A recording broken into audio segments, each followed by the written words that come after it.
الله الرحمن الرحيم. مشاهدينا متابعينا في كل مكان عبر قنوات شبكة الإعلام العراقي، نحييكم أجمل تحية وأهلا وسهلا ومرحبا بكم عشاق دورينا ولياليه الجميلة هنا في اليوم الثاني للجولة 34 في إطار منافسات دوري نجوم العراق هنا حيث البصرة الجميلة، تحديدا ملعب الفيحاء.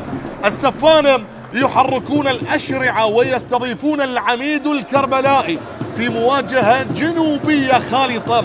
الميناء القادمون من تعادلين أمام الكرخ 1-1 والجوية 2-2. هذه النتائج الأخيرة للسفانة الميناء والعميد الكربلائي نادي كربلاء القادمون من 4 خسائر يريدون تضميد الجراح من خلال هذه المباراة. الميناء بالمركز 16 برصيد 36 نقطة، وكربلاء بالمركز 19 ما قبل الأخير برصيد 22 نقطة. لا الميناء واللي يستضيفون اليوم نادي كربلاء مع الطاقم التحكيمي اللي أمامك بالصورة اللي يقود مجريات هذه المباراة.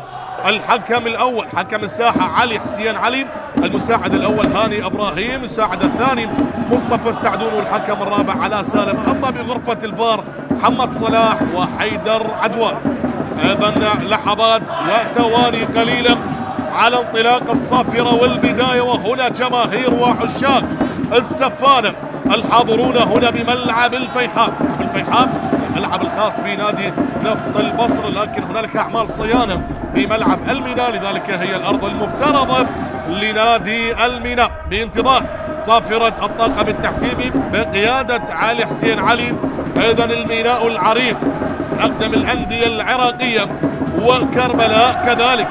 نتكلم عن الميناء اللي تأسس بسنة 1931 وكربلاء اللي تأسس بسنة 1958. إذن على بركة الله تحياتي لكم، محدثكم معلقا وواصفا لهذه المباراة المعلق حسين سمير. ولحظات على انطلاق صافرة البداية، نتمناها بأن تكون مباراة مليئة بالحماس والندية، وأن نشاهد الأهداف، وأن تكون هنالك منافسة ما بين الفريقين. نتكلم عن كربلاء لتضميد الجراحة، لأن كربلاء لم يفوز بآخر 6 مباريات. أما الميناء واليوم بعد القدوم من تعادلين أمام الكرخ والجوية، أيضا بانتظار صافرة حكم اللقاء علي حسين علي وخيارات المدربين.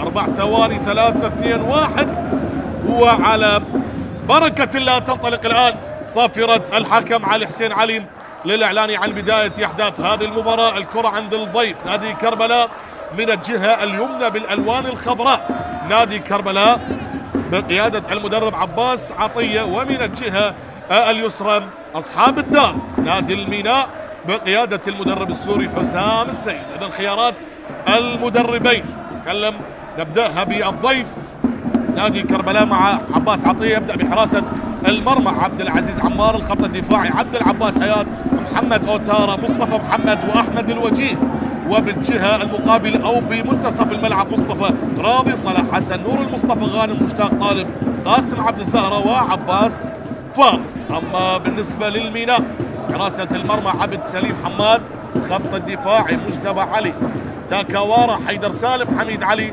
وبمنتصف الملعب وسينيو ثيون لوبيلو، وبخط المقدمة كرار جعفر، سالم أحمد، كيسندا، وعلى عبد الزهر. إذن الدقيقة الأولى ملعب الفيحاء اللي يحتضن هذه المباراة هنا بالجولة 34 من منافسات في إطار دوري نجوم العراق. هذه الجولة الأخيرة بعدها التوقف من أجل المنتخب الوطني لتصفيات كأس العالم 2026، مواجهتين مرتقبتين أمام كوريا الجنوبية والمنتخب الأردني. بالموفقية لمنتخبنا الوطني بهذه المباراتين، نتمنى حصد النقاط الكاملة. أيضا الدخول الآن والعودة لأجواء اللقاء. الكرة تصل بمنتصف الملعب، مطالبة بالمخالفة من البطاقات الصفراء السريعة. أول بطاقة باللقاء، أول بطاقة صفراء بهذه المباراة. حديث الآن أوسينو اللاعب السنغالي أوسينيو ثيون، والحديث مع حكم اللقاء علي حسين علي. هنا تدخل، عملية إخراج اليد اللي اصطدت بوجه لاعب نادي كربلاء، لاعب نور المصطفى غانم. هنا غير راضي تماما اللاعب السنغالي اوسينو. وأول بطاقات المباراة.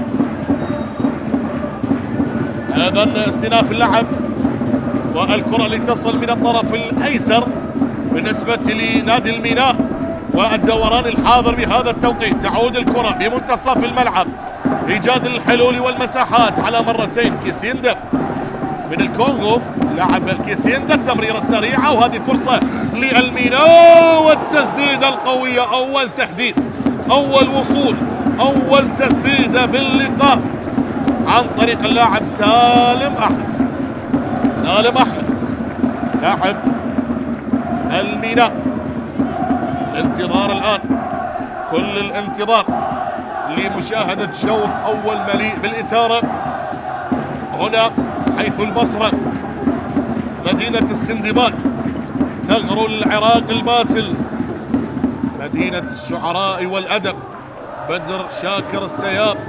وها هنا التاريخ العريق لهذه المحافظة. الكرة تعود الآن لمصلحة كربلاء، دوران الحاضر بمنتصف الملعب، لكن الكرة مرت على مشتاق طالب يتركها لسميلة.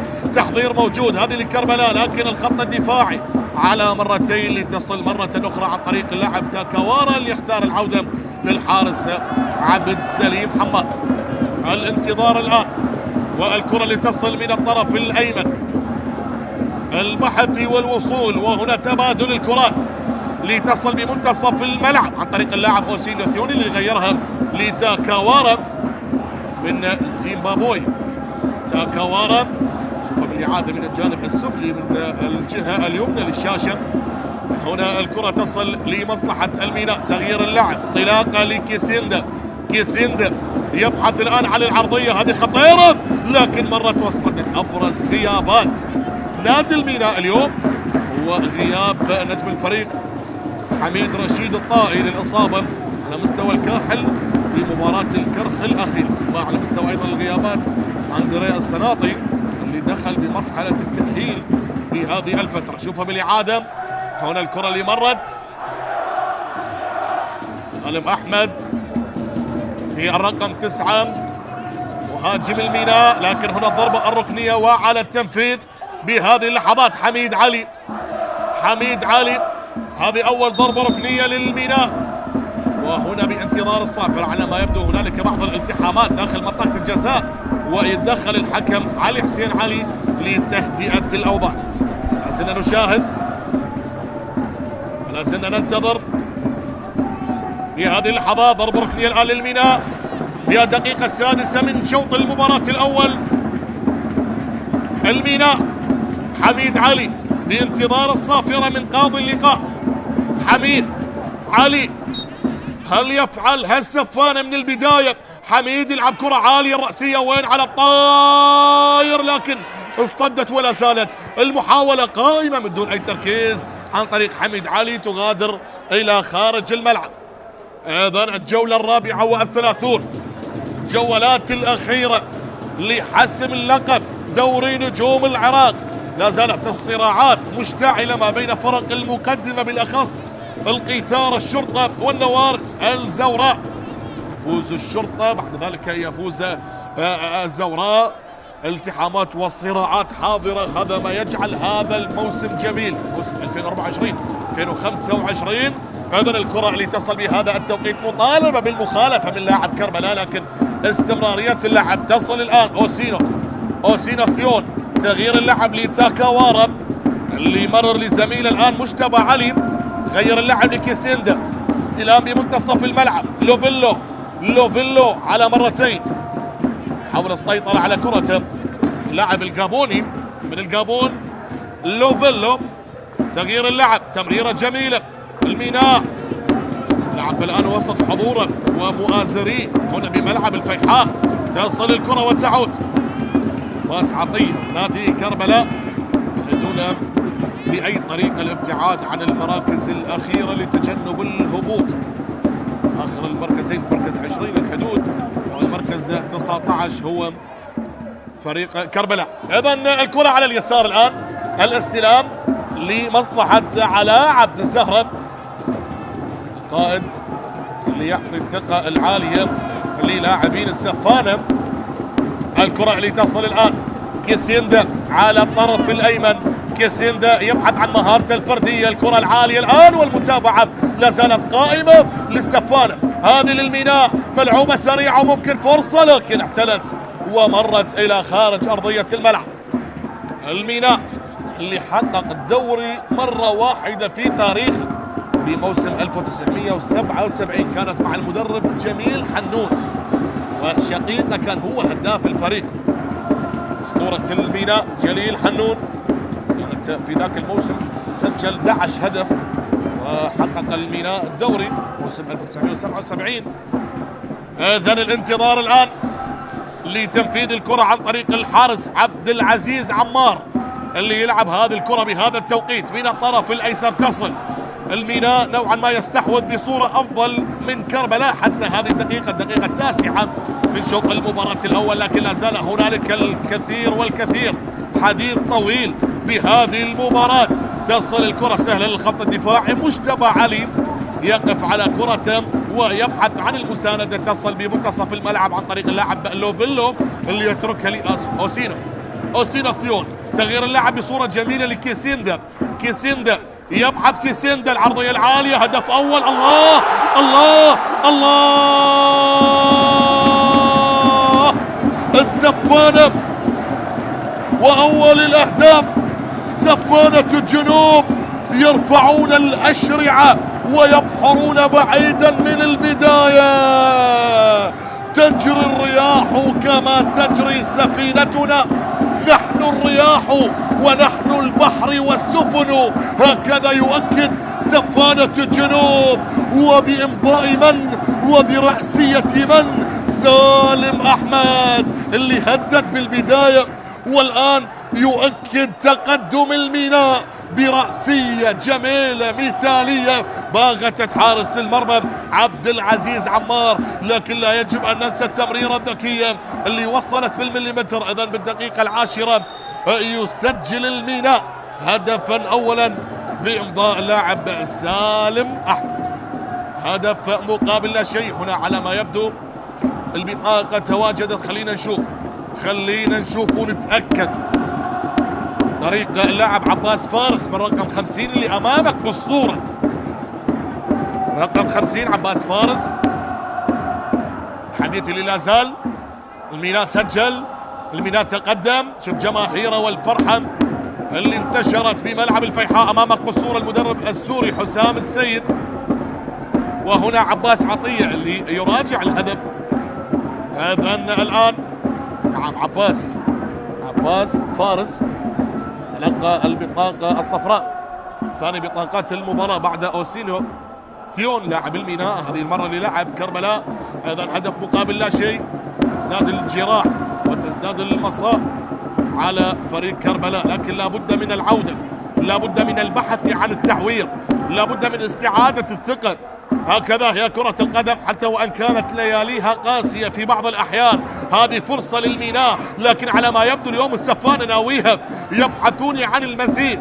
وكرة تعود، مبدأ المرتدات، كرة اصطدت بصورة سريعة، تدخل على ما يبدو.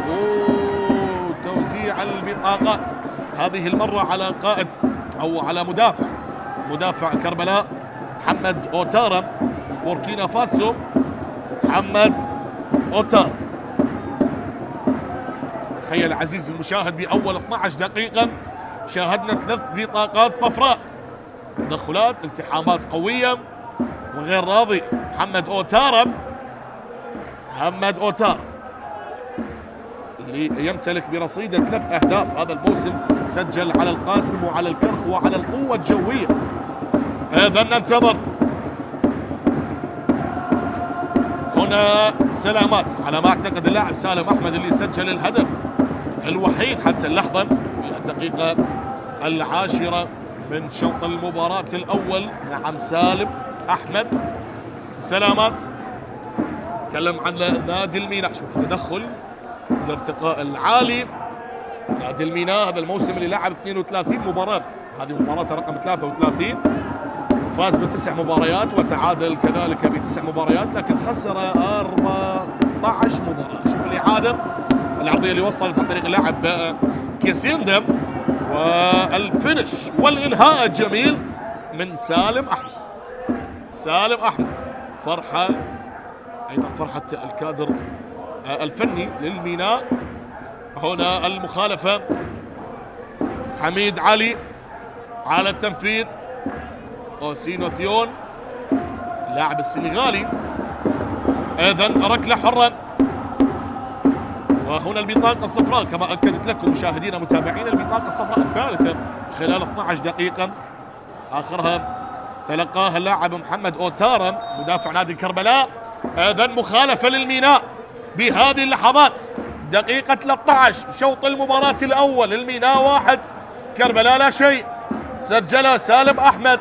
وهنا الانتظار عن طريق اللاعب لوفيلو لاعب الجابوني، أمامك بالصورة الآن تاكاوارا، وعلى التنفيذ من مسافة بعيدة. هل يختار التسديد؟ لا، اختار التمرير. هنا العرضية، هنا واضحة واضحة واضحة، لكن مرت فيها راية على ما يبقى.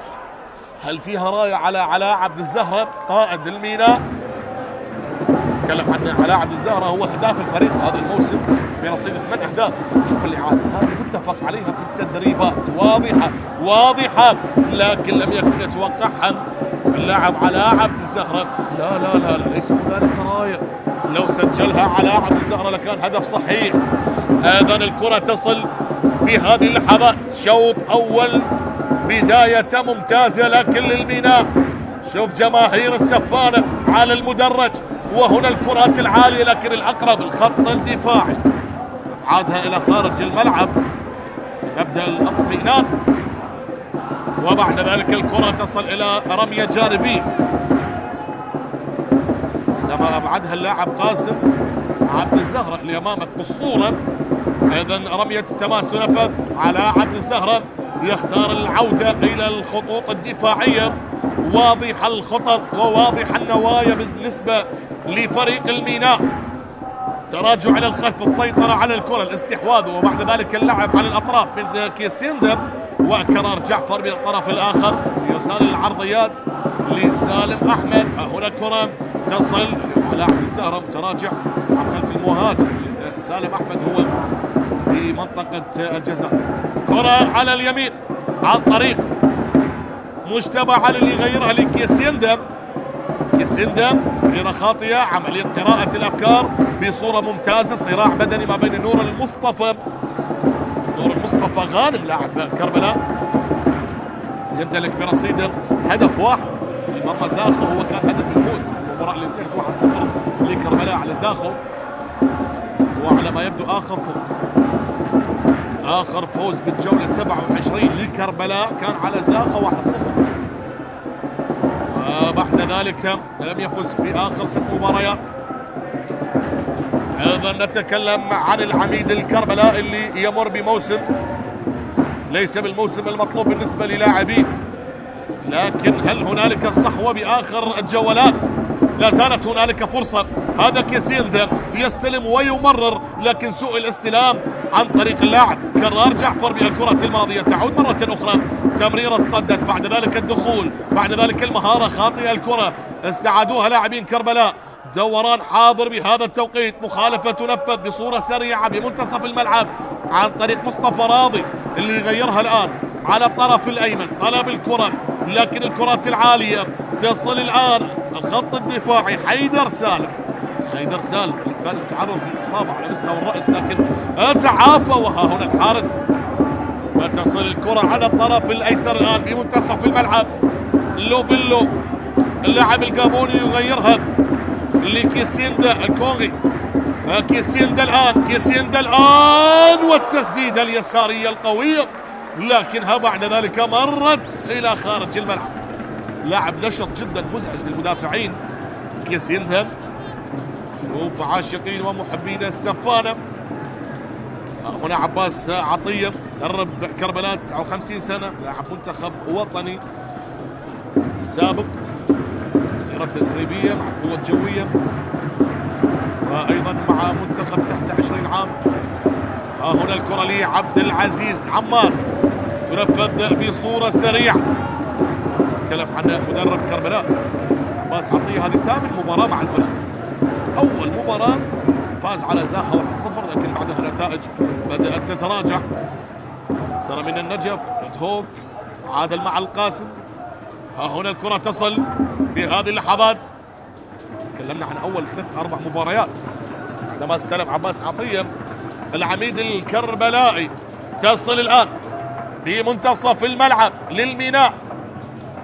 تغيير اللعب من الطرف الأيمن بالنسبة لكيسيندا، يتركها لكرار. كرار جعفر مرة ثانية لم يستلم الكرة بصورة هادئة متسرع، لكن لا زال الدخول بعمق اللقاء.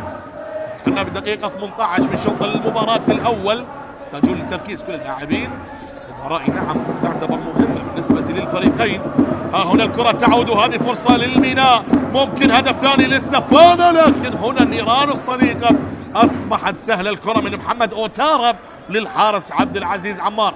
تصل الكرة الآن، الانتظار لا زال على الطرف الأيمن، الكل ينتظر، الكل يحاول. ها هنا المرور لكربلاء لإيجاد المساحة والحلول، لكن بعد ذلك الكرة مرت إلى خارج الملعب. صلاح حسن، لاعب صلاح حسن هو قائد فريق كربلاء، وهذا اللي أمامك بالصورة نعم صلاح حسن هو من يلبس شارة القيادة. هنا عاشقين ومحبين السفانة. تصل مرة أخرى من الطرف الأيمن بالنسبة لكربلاء.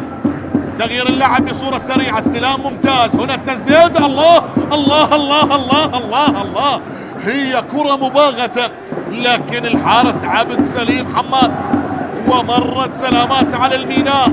تصل سريعة الآن كربلاء والوصول الأول، كربلاء والتهديد الأول بالدقيقة 19. تعود الآن بهذه اللحظات، هل يعدل النتيجة العميد؟ خلينا نشوف. هذه الكرة من الطرف الأيمن تصل بالمنتصف. تبادل الكرات الآن، مسج من اللاعبين الشباب وبعض اللاعبين الخبرة حتى المحترفين. تكلم عن نادي كربلاء. ها هنا الكرة اللي تصل على الطرف الأيسر. تغيير اللعب بعدما كانت عند اللاعب اليمني أحمد الوجيه. أحمد الوجيه اللاعب اليمني اللي سبق واللعب لنادي النجف. هذه الكرة تصل من الطرف الأيمن، فرصة لكن واتارا، أو هنالك تاكاوارا عفوا، هذا المدافع تاكاوارا. وتصل الآن سريعة للميناء، تركة تغادر إلى خارج الملعب. كيسيندا في هذه اللحظات، عاشقين ومحبين السفارة يمنون النفس أن يحصلون على 3 نقاط بهذه المباراة، لكن كذلك العميد الكربلائي يبحث عشاقه ومحبيه بأن يعودون هنالك إلى كربلاء مع النقاط ال3. لكن هنا الاستلام لكرار جعفر وتبادل الكرات عن طريق كيسيندا بهذه اللحظات. ميناء أكبر فوز للميناء هذا الموسم 3-0 على أربيل، وأكبر خسارة 5-1 من نوروز. هذه النتائج الأرقام بهذا الموسم حتى هذه الجولة. من الأرقام المميزة للميناء، فاز على الزوراء 1-0 بالمرحلة الأولى، تعادل مع الشرطة 1-1 والنجف 1-1 والجوية 2-2. تصل الآن على الطرف الأيسر، تبادل الكرات بهذه اللحظات لمصلحة الميناء، استحواذ وسيطرة. سالم أحمد اللي سجل الهدف الوحيد الدقيقة 9 وليس 10. هذه كرة سريعة لكيسيندا لكن مرت إلى خارج الملعب لتصل للحارس عبد العزيز عمار. هذه كربلاء أفضل إنجازاته، بطل دوري الدرجة الأولى بالمسمى القديم، حاليا الدوري الممتاز موسم 2002، وصل إلى الدور الثمانية أيضا في بطولة كأس العراق. الموسم الماضي كان بالمركز 16 برصيد 37 نقطة عندما تأهل على حساب نادي الناصرية موسم 2023 بعد الفوز 3-0. كربلاء وليالي وجولات تجنب الهبوط إلى الدور الممتاز، هنا بدوري نجوم العراق. هنا كرة تصل للميناء، الاستلام عن طريق اللاعب لوفيلو، وبعد ذلك بداخل منطقة الجزاء. هنا الاستعادة بعد ذلك الكرة تصل على الطرف الأيسر، الاستلام والتسليم بصورة جميلة، لكن القوة البدنية هي لها الفارق على ما أعتقد. نعم، مخالفة أشار حكم اللقاء علي حسين علي على المدافع مجتبى علي. هذا الانتظار دقيقة 23 من شوط المباراة الأول، والميناء لا زال متقدما 1-0 على كربلاء بهدف سالم أحمد. الآن الكرة لمصلحة كربلاء، اللاعب محمد أوتارم بوركينا فاسو. محمد أوتارم، جماهير الميناء والمؤازرة المستمرة من دون كلل أو ملل، تصل الآن على الطرف الأيمن، إيجاد المساحات وإيجاد الحلول. تصل الكرة الآن على الخطوط الهجومية لنادي كربلاء، مشتاق طالب اللي عليه الأنظار اليوم. كرة تصل بهذه اللحظات، أيضا غياب هداف نادي كربلاء لاعب عبد الله حسون اللي يمتلك برصيده 6 أهداف، هدفين بمرمى دهوك، 3 بمرمى النجف، وهدف بمرمى نفط ميساء. إذن هذه خيارات المدرب عباس عطية، والكرة تصل من الطرف الأيمن وتعود لمجتبى علي اللي يتركها لحيدر سالم بهذه اللحظات.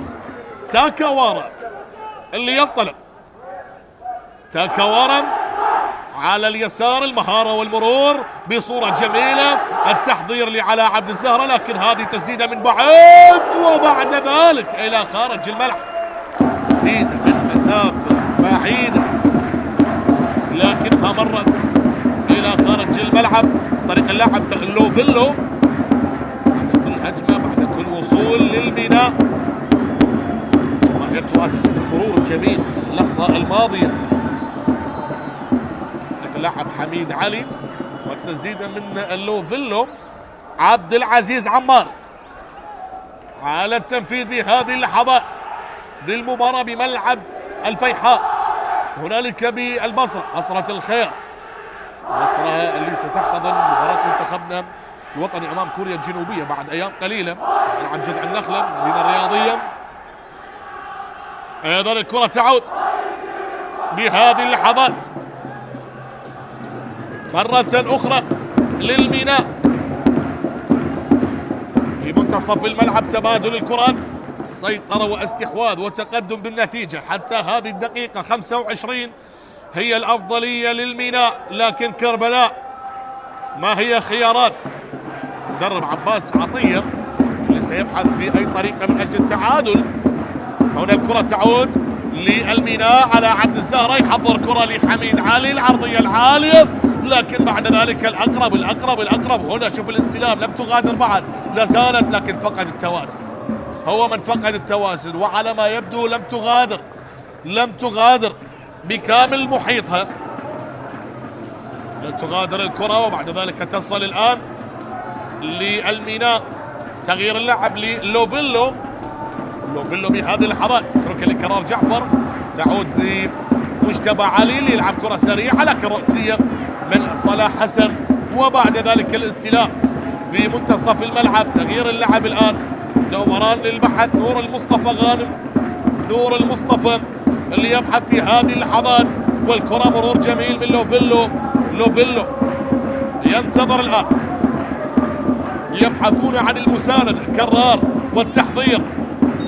وهنا على ما يبدو الصافرة وتدخل سالم أحمد يرتكب المخالفة، وبذلك مخالفة لكربلاء. حديث من الحكم علي حسين علي بالإعادة، تدخل اللي كان حاضر بهذه اللقطة على اللاعب مصطفى محمد لاعب كربلاء. يا من تشاهدون معنا عبر قنوات شبكة الإعلام العراقي، محبين وعشاق دورينا، شوف هنا اللقطة، صغار المحبين نعومة أظافرهم عاشقون للسفانة، وها هنا الحضور، وها هنا التوجيهات، عباس عطية، كرة اللي وصلت بهذه اللحظات، الانتظار اللي لا زال موجود، وقراءة الأفكار للتمريرة الماضية عن طريق لاعب كيسيندم، تصل الآن بهذه اللحظات الميناء، دقيقة 27 شوط المباراة الأول، ومتقدمون بهدف مقابل لا شيء، ويمنون النفس ويبحثون عن الهدف الثاني، وممكن على عبد الزهرة الآن، لكنها تحولت إلى ضربة ركنية للميناء. ضربة ركنية بهذه اللحظات أمامك هداف الفريق لاعب عبد الزهرة برصيد 8 أهداف. ها هنا يظل نسى على عبد الزهرة اللي سجل هدف الفوز على الزوراء ببطولة كأس العراق اللي أخرجه من دور 16. هنا اللقطة وهنا الإعادة، لكن تدخل بصورة ممتازة اللقطة الماضية قاسم عبد الزهرة. والضربة الركنية للميناء، ضربة ركنية للسفانة ملعوبة بصورة سريعة على الطرف الأيمن. حيدر سالمي، هي كرة لكرار، لكن كرة تمرت، وهنا الدربكة الدفاعية، إخراج الكرة بصورة خاطئة، وحيدر سالم يتدخل إلى خارج الملعب. اللي أمامك بالصورة حيدر سالم. الآن الانتظار، حيدر سالم اللي سبق وأن مثل نفط البصرة. الحديث لا زال، توجيهات متواجدة والكل ينتظر. هي فرصة أيضا لالتقاط الأنفاس وشرب المياه. هنا اللي أمامك بالصورة المدرب السوري حسام السيد، اللي سبق وأن درب القوة الجوية بموسم 2013، والميناء كان مدربا للميناء في موسم 2015. أيضا أرقام مميزة تحسب لهذا المدرب، ولكن هو في مهمة صعبة هذا الموسم. ميناء بالمركز 16 برصيد 36 نقطة، يريد الابتعاد عن المراكز الأخيرة. أما كربلاء بفضل هؤلاء لاعبين الشباب اللي يحتاجون لخبرة أيضا للضغط هكذا مباريات. نتكلم عن نادي كربلاء هذا الموسم اللي لعب 33 مباراة، فاز فقط ب4 مباريات، تعادل ب10 مباريات، وخسر 19 خسارة. هنا الحضور أيضا على مستوى عوائلنا الكريمة الحاضرة من صغار ومن كبار، مؤازرين للميناء نادي كربلاء اللي سجل هذا الموسم 22 هدف، واستقبل مع هذا الهدف اللي سجله بهذه المباراة سالم أحمد أصبح مستقبل 52 هدف. ثاني أكثر فريق تلقى أهداف هذا الموسم بعد نادي الحدود. المباريات الأربعة اللي فاز فيها نادي كربلاء كانت على زاخة 1-0، نفط البصرة 2-1، والحدود 1-0، والميناء بمرحلة الذهاب المرحلة الأولى 1-0 بهدف اللاعب عبد القادر طارق. إذن كولينج بريك، توقف من أجل التقاط الأنفاس على مستوى درجة الحرارة العالية. بدأت الليالي وأيام الصيف الحارة تصل لبغداد، ولكن نتكلم والكل يعرف عن البصرة. وهنا العودة لاستئناف اللعب. تكلمنا عن نادي كربلاء تعرض لأكبر خسارة من زاخو 5-0، والجوية 4-1، والشرطة 4-0. أرقام، وها هنا العودة لاستئناف اللعب. بعد ذلك الكرة تصل بمنتصف الملعب، تغييرها لكيسيندم اللي يبحث بدورة عن إيجاد المساحة وإيجاد الحلول. الكرة العالية، لكن بعد ذلك اصطدت وتصل مرة أخرى من الطرف الأيمن. شوط أول يعتبر نسبيا ممتاز بالنسبة للميناء، لكن لا زال هنالك الكثير. ربع ساعة متبقية على نهاية شوط المباراة الأول، والنتيجة لا زالت 1-0 أو لا تزال 1-0. تغيير اللعب من الطرف الأيمن كيسيندم، أكثر اللاعبين نشاط، شعلة من النشاط.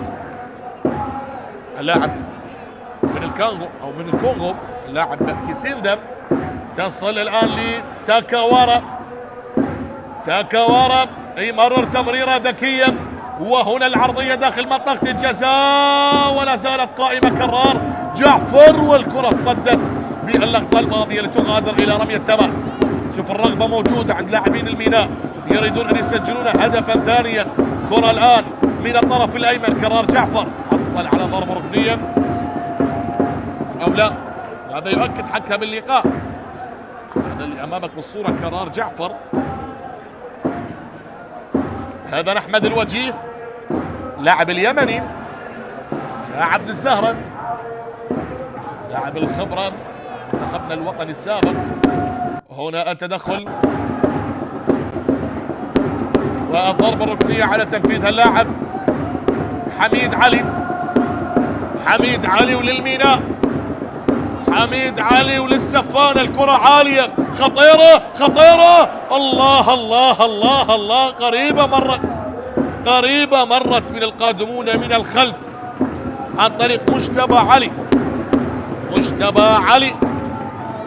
تلك رصيد هدفين هذا الموسم، سجل بشباك الشرطة ونفط البصرة. مجتبى علي كان قريب من إضافة هدف الشخص الثالث هذا الموسم والهدف الثاني بهذه المباراة، لكن الكرة مرت أيضا عودة مرة أخرى بمنتصف الملعب عن طريق اللاعب أوسينو ثيون، وتعود مرة أخرى على الطرف الأيسر، هذه المرة لوفيلو اللي مرر لعلاء عبد الزهراء، تمريرة سريعة لسالم أحمد، عودة مرة أخرى لتاكاوارا،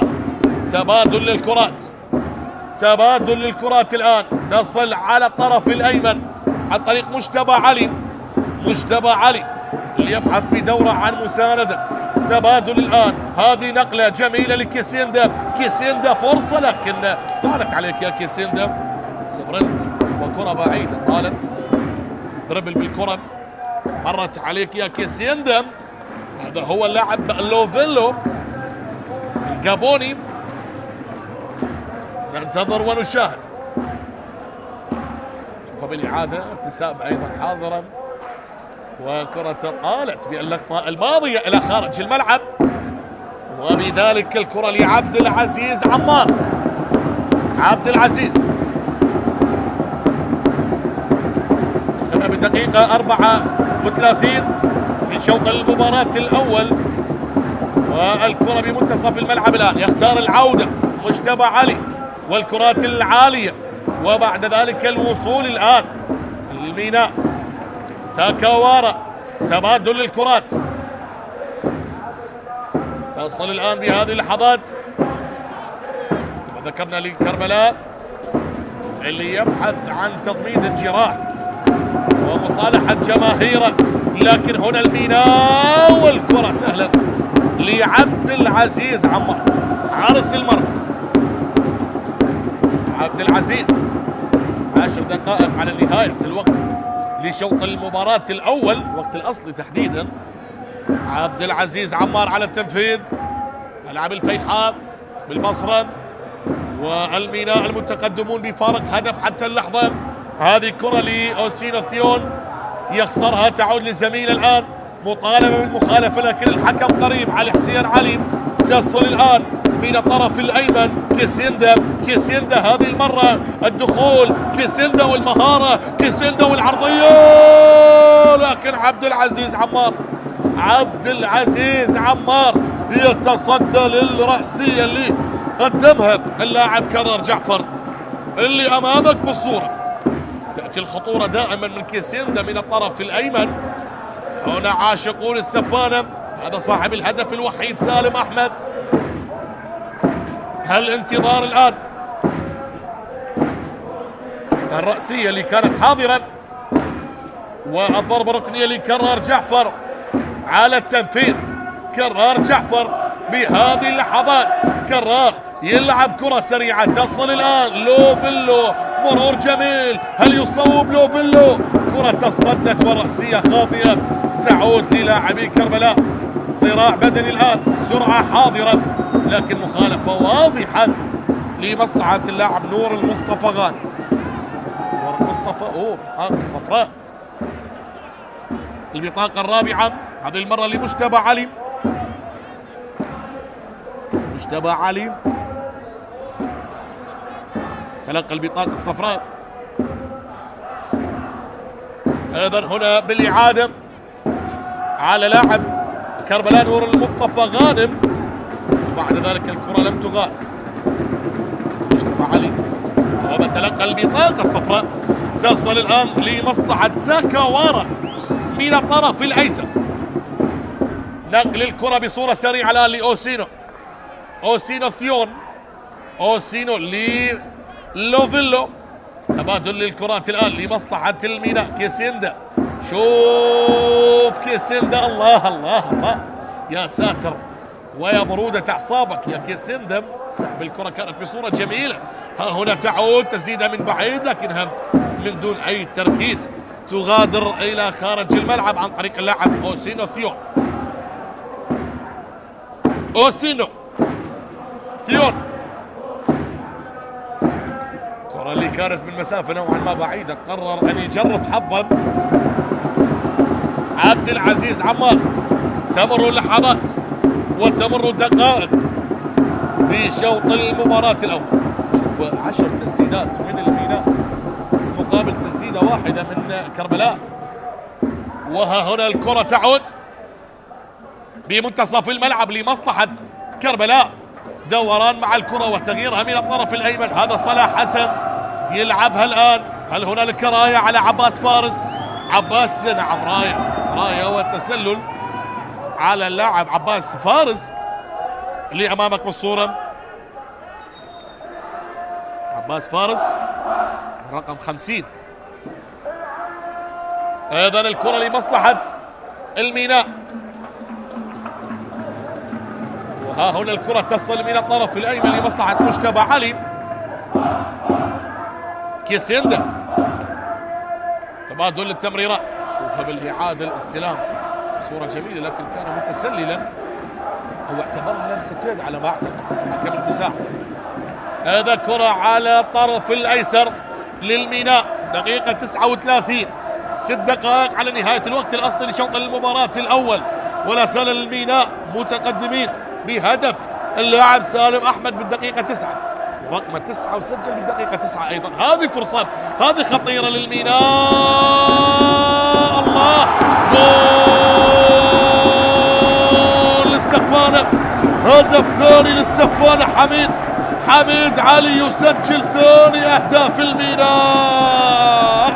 هكذا يريدها السفانة بقيادة القبطان حميد علي وجماهيره. يقولون اليوم فوز نريد يا سفانة، نريد نرجع والفرح ويانا وفرحة العوائل والشباب. حميد علي يبصم على ثاني أهداف اللقاء هو بالدقيقة 40. شوف تبادل التمريرات. شوف علاء عبد الزهرة اللي قدم تمريرة ذكية على طبق من ذهب. والفينشنج اللي كان موجود الانهاء رغم انها اصطدت بالحارس عبد العزيز عمار لكن الكرة كانت مباغتة من بين الأقدام. وبذلك حميد علي يسجل ثاني أهداف الميناء. دخول ممتاز. كرة مباغتة صعبة على الحارس. شوف يحتفل على طريقة الخاصة حميد علي. وهدفين مقابل لا شيء. 2-0 بالدقيقة 40.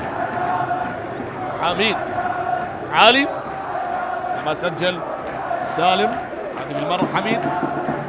هذا كرة للحارس عبد سليم حماد. هل من الممكن أن ينهي الشوط الأول ومحافظا على نظافة شباكه بكلين شيت؟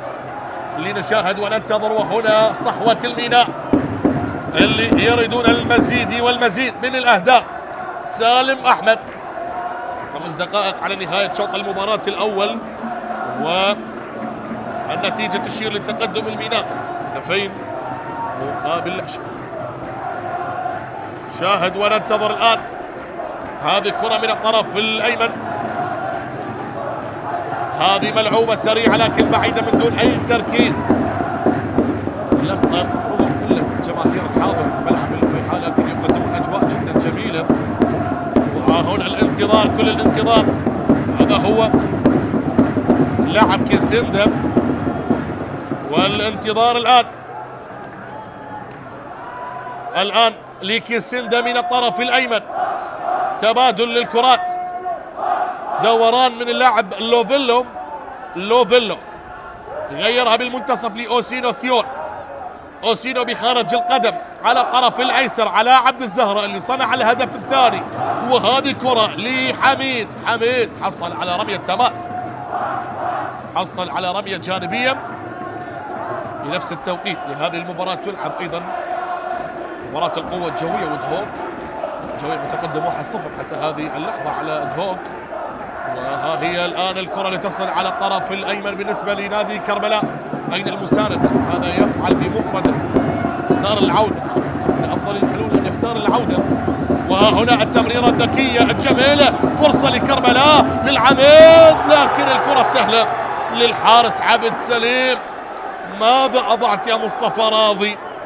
تسديدة كانت ضعيفة باللقطة الماضية. هنا حسام السيد مدرب الميناء، تمريرة كانت ذكية وجميلة جعلت مصطفى راضي منفردا بالحارس عبد سليم حماد، لكنها مرت وضاعت. ها هنا النقلة من الطرف الأيمن، كيسيندا الآن بمهاراته الفردية والرشاقة الحاضرة. وها هنا البحث عن تمريرة ذكية تصل سريعا لكيسيندا من الطرف الأيمن. كيسيندا الآن يحاول كرار يلعب كرة، لكن ضرب ركنية. أنا ما أعتقد ضرب ركنية الثالثة بشوط المباراة الأول. هذا هو محمد أوتارا من بوركينا فاسو. عباس عطية بموقف لا يحسد عليه إطلاقا، حال لسانه يقول أنا لست على ما يرام، لا تلمني فما علي الملام. هذه كرة كيسيندا. بعد ذلك كرار جعفر اللي كانوا يطالبون بلمسة يد، لكنها ضربة ركنية، ضربة ركنية للميناء. خامس ضربة ركنية للتصحيح. حديث الآن وكرار جعفر على تنفيذ الضربة الركنية للميناء، لكنها مرت ولا زالت المحاولة قائمة.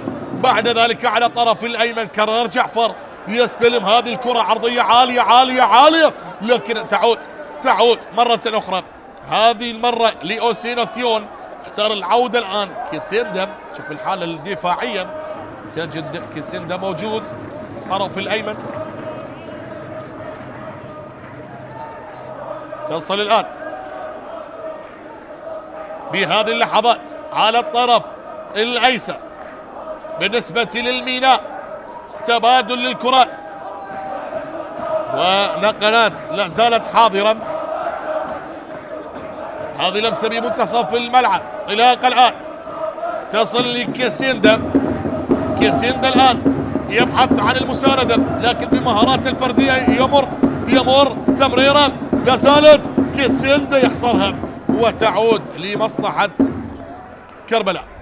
تبادل الكرات الآن، دقيقة الأخيرة لنهاية الوقت الأصلي لشوط المباراة الأول، ولا زال الميناء متقدما 2-0 بفضل اللاعب سالم أحمد اللي سجل بالدقيقة 9، وحميد علي اللي سجل قبل دقائق ولحظات. هذا هو مجتبى علي لهذا الانتصار. إذا انتصر الميناء سيصبح برصيد 39 نقطة، ونوعا ما يتجنب المراكز الأخيرة. ها هنا الكرة تصل لمصلحة كربلاء، عودة وقطع للكرة حاضرة بهذه اللحظات. انتهى الوقت الأصلي، كم دقيقة سيضيف الطاقم التحكيمي؟ كرة فيها صافرة، بيطاق 5 بطاقة صفراء، 5 بطاقة صفراء. تخيل ب45 دقيقة 5 بطاقات. ايضا 3 دقائق 180 ثانية على نهاية شوط المباراة الأول. تدخل من على عبد الزهر، اللاعب أوسينو ثيون وعباس فارس، محمد أوتارا، مجتبى علي وعلى عبد الزهر. 5 لاعبين حصلوا على 5 بطاقات صفراء بهذه أو بهذا الشوط فقط. أنا أستطيع أن أقول بهذه المباراة فقط ب 45 دقيقة. بذلك الانتظار عباس عطية ماذا سيفعل بشوط المباراة الثاني؟ المهمة صعبة، والميناء يسيطر بالطول والعرض بشوط المباراة الأول.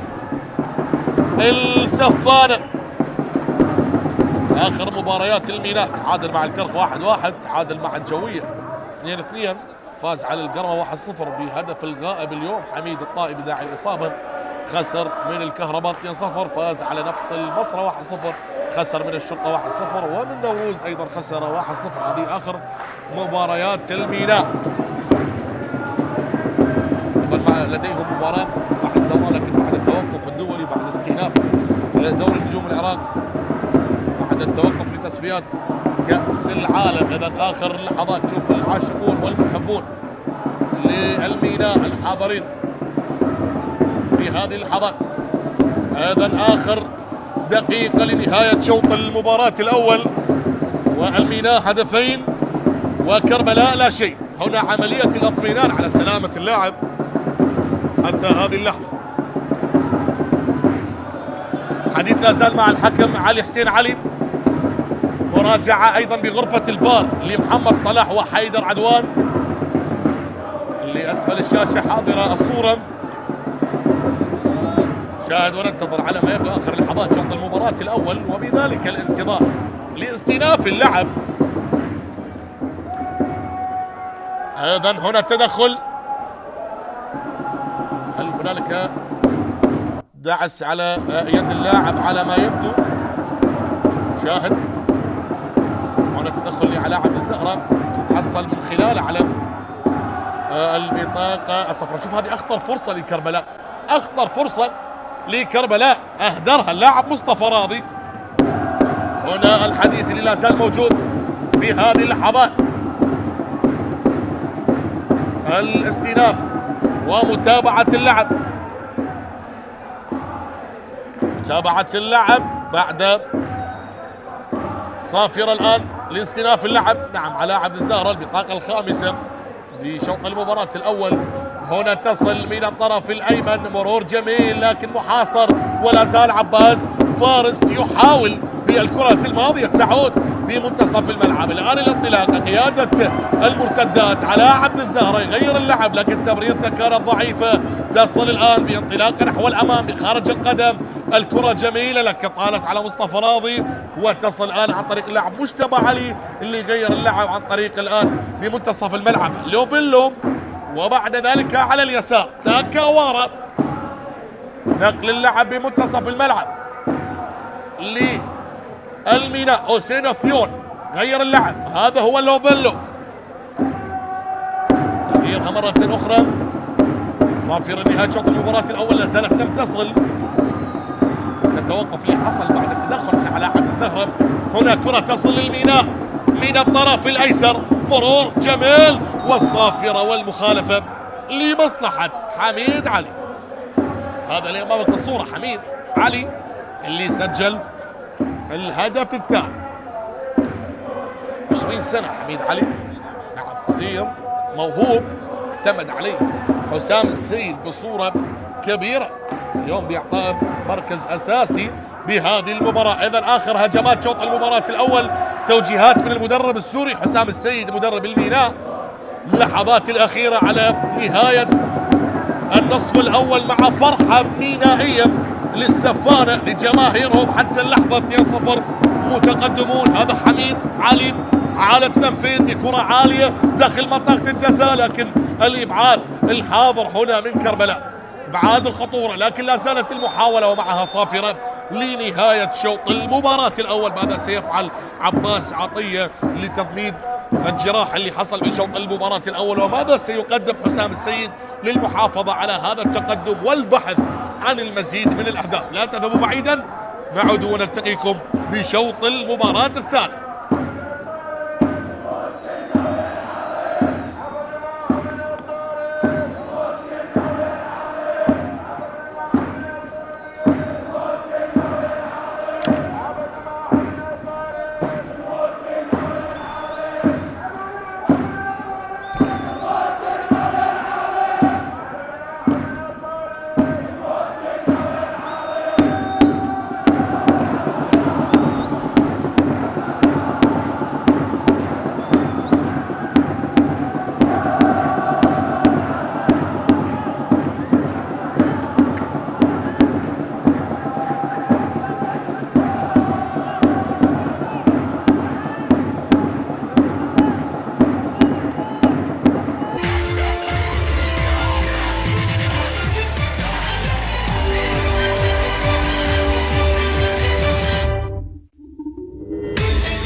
كرة للنفط، المحاولة التمريرة، المحاولة الخطيرة، جول!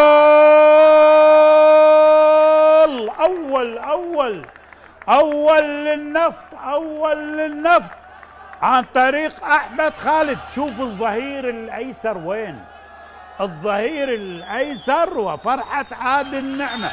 أول الأهداف للنفط، أول بيسارية يصل إلى هدف الخامس بدورنا أحمد خالد.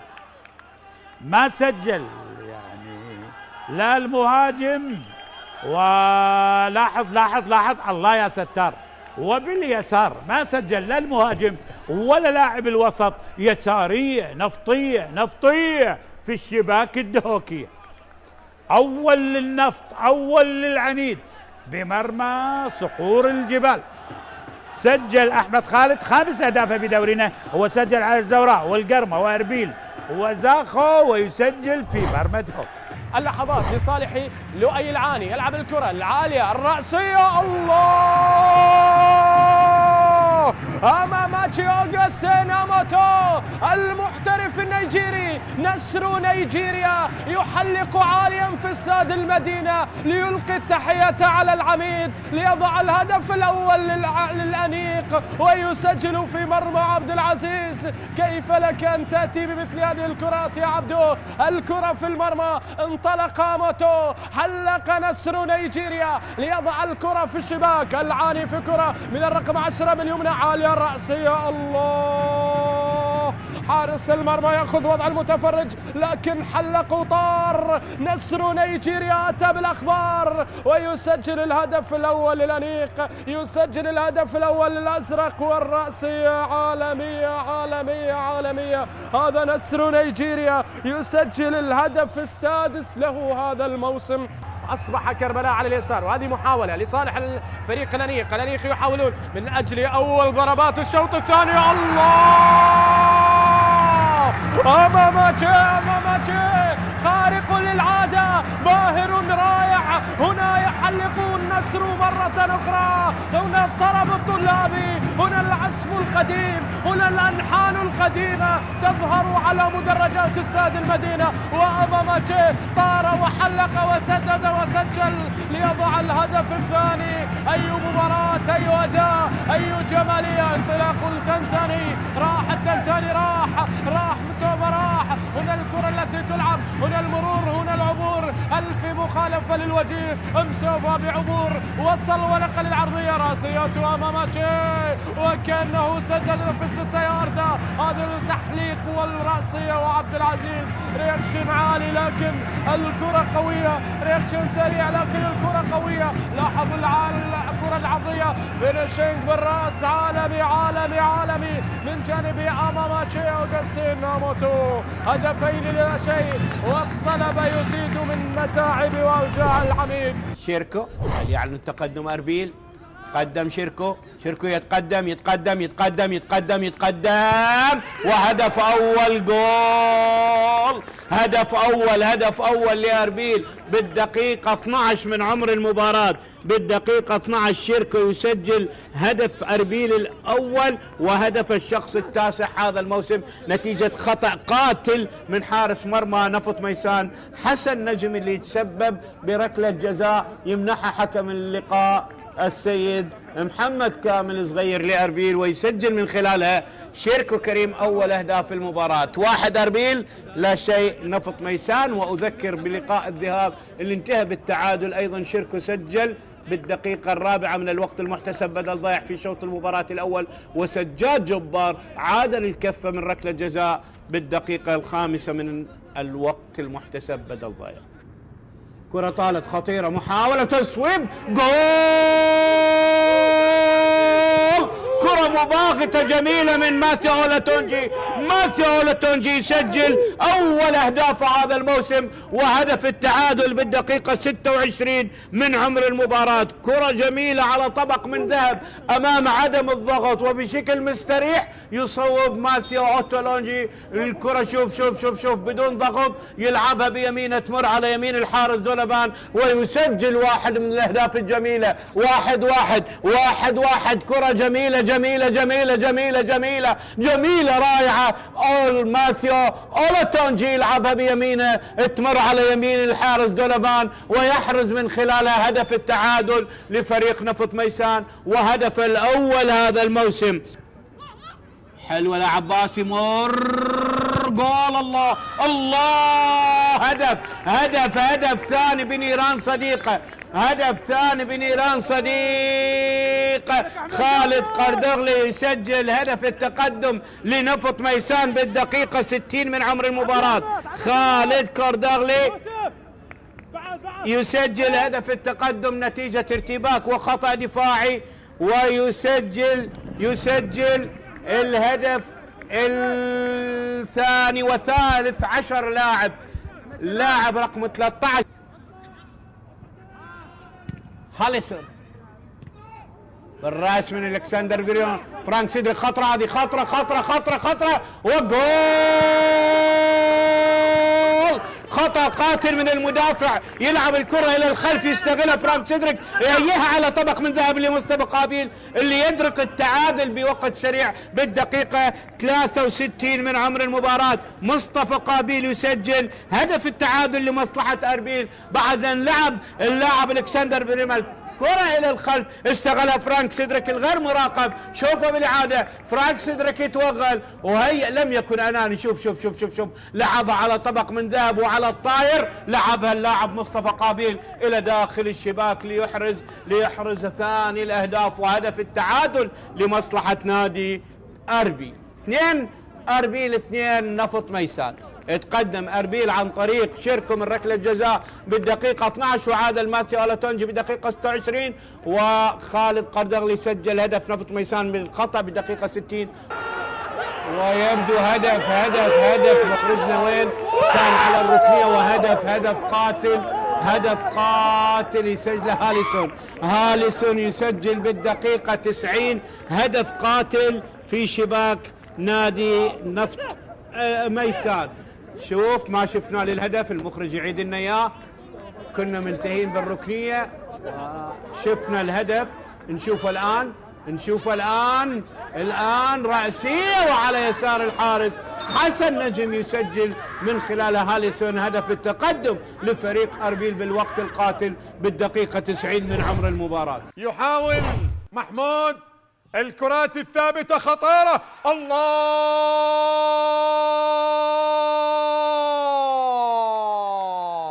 جول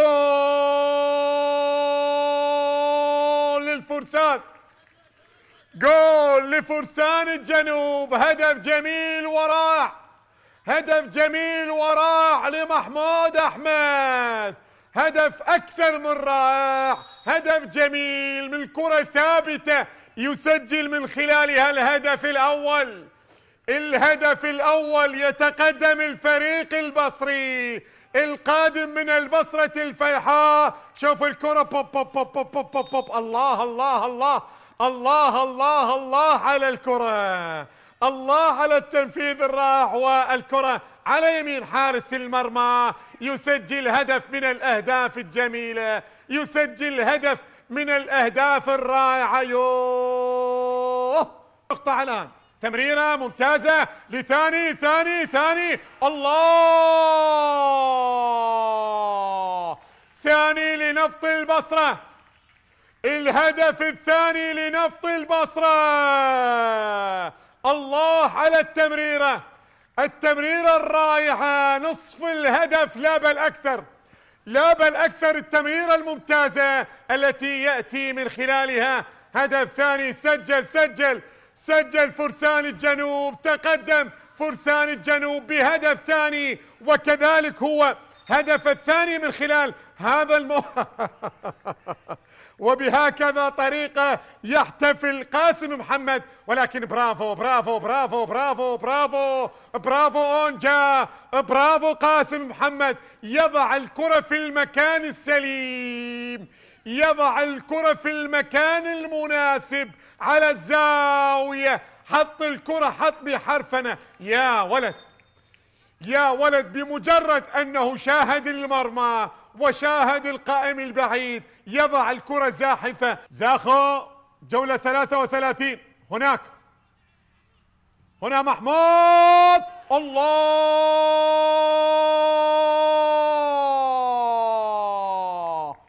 جول ثالث مباراة الأهداف الجميلة، مباراة الأهداف الجميلة، الأهداف الرائعة البصرية من خلال هذه المباراة. محمود يسجل هدف الثاني الشخصي لهذا اللقاء، ولكنه أي هدف أي هدف. شوف الكرة وشوف زيكي، مرر الكرة لمحمود. محمود الله الله الله الله الله على الكرة الماضية. شوف محمود سدد الكرة، بوم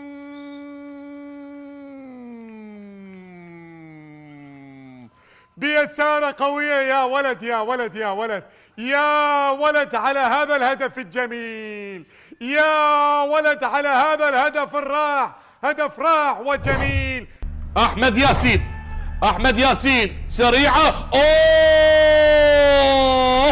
الله الله الله الله الله، من بعيد سددها أحمد ياسين، لكن الحارس تدخل والعارضة كذلك. شوف، أو اصطدت بالحائط البشري، اصطدت بالحائط البشري وغيرت مسارها واصطدت بالعارضة. كان قريب أحمد ياسين، لعبها بصورة جميلة رغم أنها غيرت مسارها، وبذلك الكرة تكون صعبة على حراس المرمى. لكن العارضة هي أوفى صديق، الخشبات الثلاث هي أوفى الأصدقاء لحارس المرمى. وهذه هي ضربة ركنية الآن لزاخو. زاخو أخطر، زاخو أقرب بهذه اللحظات، سريعة. الله الله الله، أبناء الخابور زاخو يسجلون أول الأهداف. نعم نعم، وعن طريق المدافع أحمد إبراهيم. أبناء الخابور ممكن هدف ثاني. يا الله، تجري الرياح كما تجري سفينتنا، نحن الرياح ونحن البحر والسفن، هكذا يؤكد أبناء الخابور. اي نعم، نرتدي الأبيض لكن ليست هنالك مشكلة، لكن لا نرفع الراية البيضاء. أي تسديدة وأي هدف ثاني لمصلحة أبناء الخابور. شوف الاحتفالية، شوف الفرحة هنا بملعب الزوراء، الإبعاد الموجود، شوفها بالإعادة، الاستلام والتوغل، التحضير ولا أروع، تمريرة جميلة من محمود الأسود، والتصويبة والهدف الثاني. الهدف الثاني بهذا التوقيت، حاول لأكثر من مرة، وصل لأكثر من مرة ناصر محمدو، لكن بالأخير سجل ثاني أهداف المباراة. زاخو هدفين، الكهرباء لا شيء. لمسات عبد الغني شهد تظهر بمباراة الثانية مع أبناء الخابور. عمليات نقل الكرة لزاخو، ينتظرون ديبوتي ويبحث عن أحمد ياسين. هذه كرة عالية جميلة جميلة. الله الله، أوه، ثالث أهداف نادي زاخو بكرة جميلة ذكية ولا أروع، سجل من خلالها أبناء الخابور. يعودون للأضواء من بوابة الكربلاء أو الكهرباء. هدف ثالث لزاخو بصورة جميلة ورائعة باللقطة الماضية. بعدما صنع الهدف الثاني قرر أن يظهر ويسجل ثالث أهداف. زاخو هو من سجل الهدف الأول والآن يسجل ثالث أهداف اللقاء، وهدف الشخص الثاني محمود الأسود السوري الممتاز. ممتازة ممتازة بغاية الذكاء، هذه اليسارية سكنها بمرمى الحارس محمد أحمد. لقطة جميلة وهدف ثالث لزاخو. شوفها بالإعادة محمود الأسود اللي لعبها لوب من فوق الحارس، وبذلك النتيجة أصبحت 3 مقابل لا شيء. الكرة الآن يوسف أمورة يحاول الوصول، هذا من النيجر، عدى بالكرة وتصويبة، ممكن الهدف الأول. جول، أول أهداف المباراة. أمورو بهذا الخطأ الدفاعي من حسين محسن ارتكب هذا الخطأ ومضى بالكرة يوسف أمورو بعد تلك التصويبة الرائعة من محمد عدنان دوحي، ووضع الكرة بأقدام اللاعب يوسف أمورو. وأول أهداف المباراة هنا لمصلحة نادي القرمة لصقور الغربية. الهدف الأول لكتيبة المدرب أحمد خلف. يوسف أمورو هذا اللاعب عنده 6 أهداف مع نادي القرمة ويسجل هدفه السابع. عنده وديني نقلة طويلة تصل لمصلحة نادي القاسم سيف رشيد. هذا التعادل هذا التعادل هذا التعادل هذا التعادل. جول حيدر عبد الرحيم. اللاعب إليسو شاهد هذا الأسيست الجميل.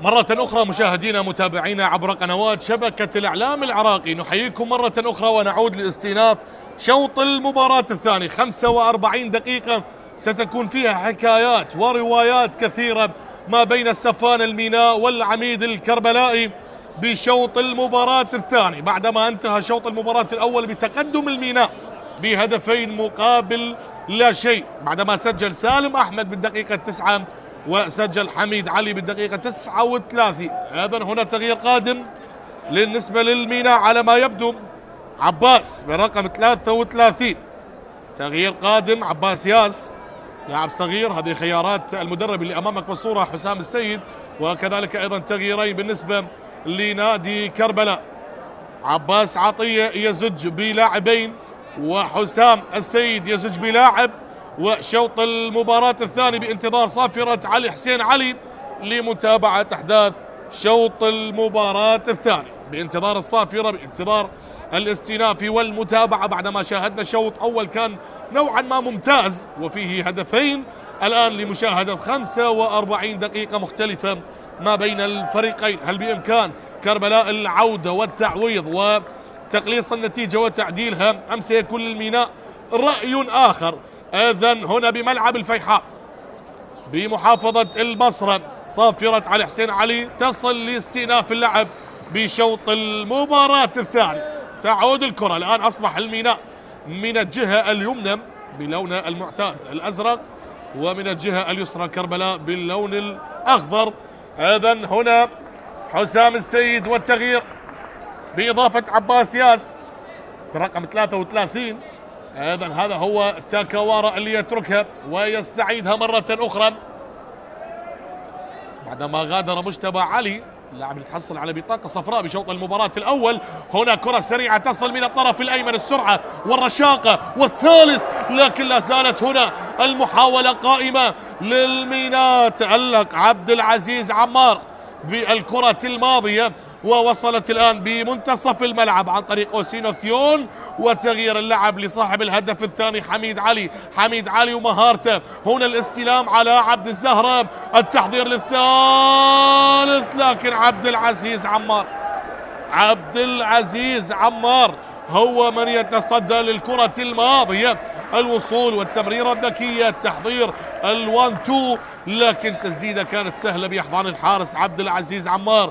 هنا الدخول اللي كان موجود باللقطة الماضية، لكن أيضا تصدى حارس كربلاء عبد العزيز عمار، وتصل الكرة من الطرف الأيمن. على ما يبدو حسام السيد والميناء بشوط المباراة الثاني يريدون المزيد من الأهداف. كرة تصل الآن من الطرف الأيسر لمصلحة حميد علي اللي يبحث من خلاله عن فرصة وعن مرور. حميد يمرر، تحضير لا زال، تبادل للكرات وإيجاد الحلول وإيجاد المساحات. عودة مرة أخرى أوسينو ثيون يلعب كرة عالية جميلة الله، فرصة الثالث تضيع وعلى ما يبدو قبلها يوجد صافرة ومخالفة على سالم أحمد. ارتكب المخالفة داخل منطقة الجزاء. نشوف بالإعادة، لا من يقول لك بالإعادة إفادة، اعتبرها تدخل على المدافع. هنا ما بين أحمد الوجيه اللاعب اليمني وسالم أحمد. على ما يبدو، وأعتقد على المستوى الشخصي الشوط الثاني أيضا فيه أهداف، لكن لمن لا يمكنني أن أقول لهذا الفريق أو لذاك، لكن على ما يبدو فيه الأهداف. ممكن يسجل كربلاء هدف تقليص النتيجة، وممكن الميناء يضيف هدف ثالث. كل هذه الأشياء واردة، هي مجرد اجتهاد شخصي وتوقعات شخصية على ما يجري وما يحصل بهذه المباراة، لأن المباراة نوعا ما مفتوحة. هنالك المساحات، هنالك الوصول لأكثر من مرة، وها هنا الكرة تغادر إلى خارج الملعب بهذه اللحظات. أيضا طالت بعدما شارك عبد القادر طارق. هذه خيارات المدرب اللي أمامك بالصورة عباس عطية. عبد القادر طارق اللي يمتلك برصيده 4 أهداف هذا الموسم، سجل بمرمى الميناء بمرحلة الذهاب، المرحلة الأولى اللي فاز فيها كربلاء على الميناء 1-0 كان بهدف اللاعب عبد القادر طارق، وأيضا سجل بمرمى نفط البصرة وديالا والكرخ. يشارك كبديل بشوط المباراة الثاني. تصل الآن بمنتصف الملعب، تغييرها على الطرف الأيسر للبديل اللي شارك عباس ياس. تبادل التمريرات الآن، هذا هو عباس ياس يختار العودة لحيدر سالم. الآن الكرات اللي تصل من الطرف الأيمن بدأت تتحرك، لكن كرار جعفر يجد المساحة، وهذه تمريرة بعيدة من دون أي تركيز، مرت سهلة ووصلت سهلة للحارس عبد العزيز عمار. مرور جميل، توغل الآن، هل يكتسبون الثقة كربلاء ويبحثون عن هدف لتقليص النتيجة بعدما الكرة وصلت من مصطفى محمد الآن للخطوط الدفاعية لإيجاد المساحة، لإيجاد الحلول. ضغط عالي نعم من الميناء، لكن كربلاء لا زال لديهم فرصة للوصول بعدما وصلت لهم فرصة لمصطفى راضي بشوط المباراة الأول. نشاهد الآن الكرة اللي تصل على الطرف الأيسر، تبادل الكرات واستعادة على مرتين، هنا الوصول، هنا التحضير، هنا نقل الكرة للقائد صلاح حسن. المباراة بشوطها الثاني الرتم بدأ يتصاعد رويدا شيئا فشيئا. كرة الآن عن طريق مشتاق طالب يتركها لصلاح حسن، تبادل للكرات لكن مساحات مغلقة، وكرة بالكعب ضاعت وطالت وتصل الآن من الطرف الأيسر. هذا على عبد الزهرة اللي صنع الهدف الثاني لحميد علي، والهدف الأول اللي سجله سالم أحمد بصناعة كيسندم. هذه كرة عالية خطيرة، لكن هنا الحارس عبد سليم حماد اللي أنهى الشوط الأول محافظا على نظافة شباكه. كرة الآن من الطرف الأيمن، تحضير لكرار جعفر. كرار جعفر يلعبها بعيدة نوعا ما، لكن السرعة موجودة، الرشاقة حاضرة. كيسندم يبحث في مهاراته الفردية، عالية الكرة لكنها إلى ضربة ركنية. كيسندم أخطر لاعب بالمباراة، أخطر لاعب اللي أمامك بالصورة، اللاعب الكونغي من الكونغو أو من الكونغو، أكثر لاعب خطير باللقاء. ها هنا محمد أوتارا، حسام السيد والتوجيهات، يريد المزيد لطالما أن هنالك المساحات تواجدت. أيضا هذا هو عباس ياس سينفذ بهذه اللحظات. عباس ياس لمن هذه الكرة؟ هل يفعلها الميناء ويسجل 3 أهداف المباراة؟ عباس ياس على التنفيذ، عباس يلعبها يسارية عالية، وهنا الإبعاد عن طريق المدافعون. تعود الكرة لمصلحة لوفيلو اللاعب الجابوني، اختار العودة مرة أخرى لحيدر سالم، يتركها لأوسينو ثيون اللاعب السنغالي، غير اللعب من الطرف الأيمن. ها هنا الكرة اليسارية العالية على اليسار، ممكن هدف ثالث، لكن اختارها على مستوى الصدر لتكون أضعف من الرأس. أراد أن يهيئ كرة للمهاجمين. شوفها بالإعادة، التحرك أيضا يحسب للاعب حميد علي، تمرير بالمليمتر لكن بمبدأ المسافة القريبة، مررها على مستوى الصدر. مرت الكرة في اللقطة الماضية سهلة كانت في أحضان الحارس عبد العزيز عمار. ها هنا الحديث، ماذا جرى؟ الراية موجودة. ذكركم بطاقمنا التحكيم، الحكم الأول على حسين علي، يساعد هاني إبراهيم ومصطفى سعدون، والحكم الرابع على سالم، وبغرفة الفار محمد صلاح وحيدر عدوان. هذا هنا الراية كانت موجودة.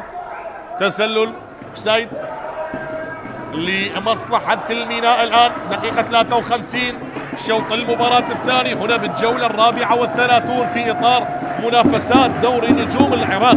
هي الجولة الأخيرة ما قبل التوقف للتحضيرات والاستعدادات. لمنتخبنا الوطني اللي سيواجه كوريا الجنوبية بالبصرة بملعب جذع النخلة، وبعدها المنتخب الأردني هنالك بالعاصمة الأردنية عمان. وفقية لمنتخبنا الوطني. ها هنا الكرة تصل من الطرف الأيمن، تغيير اللعب لكيسيندم، يستلم الآن لوفيلو تبادل للكرات، تعود عن طريق اللاعب تاكاوارا اللي يتركها لحيدر سالم. حيدر سالم بهذا التوقيت الآن يبحث عن المساحة، يبحث عن الحلول. سالم يغير اللعب لكن كرة خاطئة تصل الآن من الطرف الأيسر، مرور جميل، توغل الآن كيسيندا الخطير، كيسيندا الخطير، كرة عالية عالية عالية. هذه الكرة يا كيسيندا مرت على علاء عبد الزهر. لاعبين الميناء إجراء عمليات الإحماء على ما يبدو. حسام السيد سيجري التغييرات قادمة بالدقائق المقبلة. هنا عاشقون السفانة، محبين الميناء من أعراق الأندية وأقدمها، نتكلم على مستوى المحلي. ها هنا الكرة اللي تنفذ بصورة سريعة بهذه اللحظات، رأسية تنقل من الطرف الأيسر لكنها بعيدة على اللاعب حميد علي اللي أمامك بالصورة صاحب الهدف الثاني. 20 سنة حميد علي سجل الهدف الأول هذا الموسم. الكرة تعود الآن للاعب صلاح حسن قائد العميد الكربلائي، تصل الآن لمشتاق طالب اللي يلعب عرضية سريعة الآن، ولكن الأقرب للبحث عن المساحات والحلول مصطفى راضي، يتركها تمويه ممتاز. العرضية العالية لكربلاء، لكن شوف التمويه وشوف الذكاء وشوف برودة الأعصاب من البديل. هذا اللي أمامك بالصورة عباس ياس صاحب 22 سنة، أشار بأنه يمتلك خبرة سنوات طويلة بهذا التمويه. نعم أخذ نظرة من اليسار، لا يوجد لاعب من كربلاء، بعد ذلك تركها تغادر إلى خارج الملعب. أيضا الكرة مرت، شوف المخرج يؤكد لك بأن اللقطة ذكية. اللي عند الكرة الآن عباس ياس يتركها لحيدر لتاكاوارا من زيمبابوي. تصل الكرة الآن لأوسينو ثيون اللاعب السنغالي اللي غيرها لعباس ياس عندما غادر مجتبى علي. أيضا الكرة تصل الآن بمنتصف الملعب، تغييرها على الطرف الأيمن. شوف الاستلام والكنترول عن طريق تاكاوارا، الثقة موجودة، تقدمون بفارق هدفين. وها هنا الكرة تصل لحميد علي، حميد علي يلعبها سريعة داخل منطقة الجزاء، لكن الأقرب الآن لإيجاد الحلول، لإيجاد المساحات. وبعد ذلك الكرة عادت، شوف تبادل الكرات، تكلمنا عن التغييرات والإضافات. حسن حمزة بالرقم 6 اللي شارك مع عبد القادر الطارق بشوط المباراة الثاني. وها هنا الصافرة من علي حسين علي يؤكد أنها مخالفة بهذا التوقيت، ولقطة جميلة. عبد القادر طارق، وكذا هي كرة القدم جميلة بكل جوانبها، لقطة مليئة بالابتسامة والمحبة. ها هنا الكرة لصلاح حسن اللي مرر، ولا زالت الكرة بهذه اللحظات.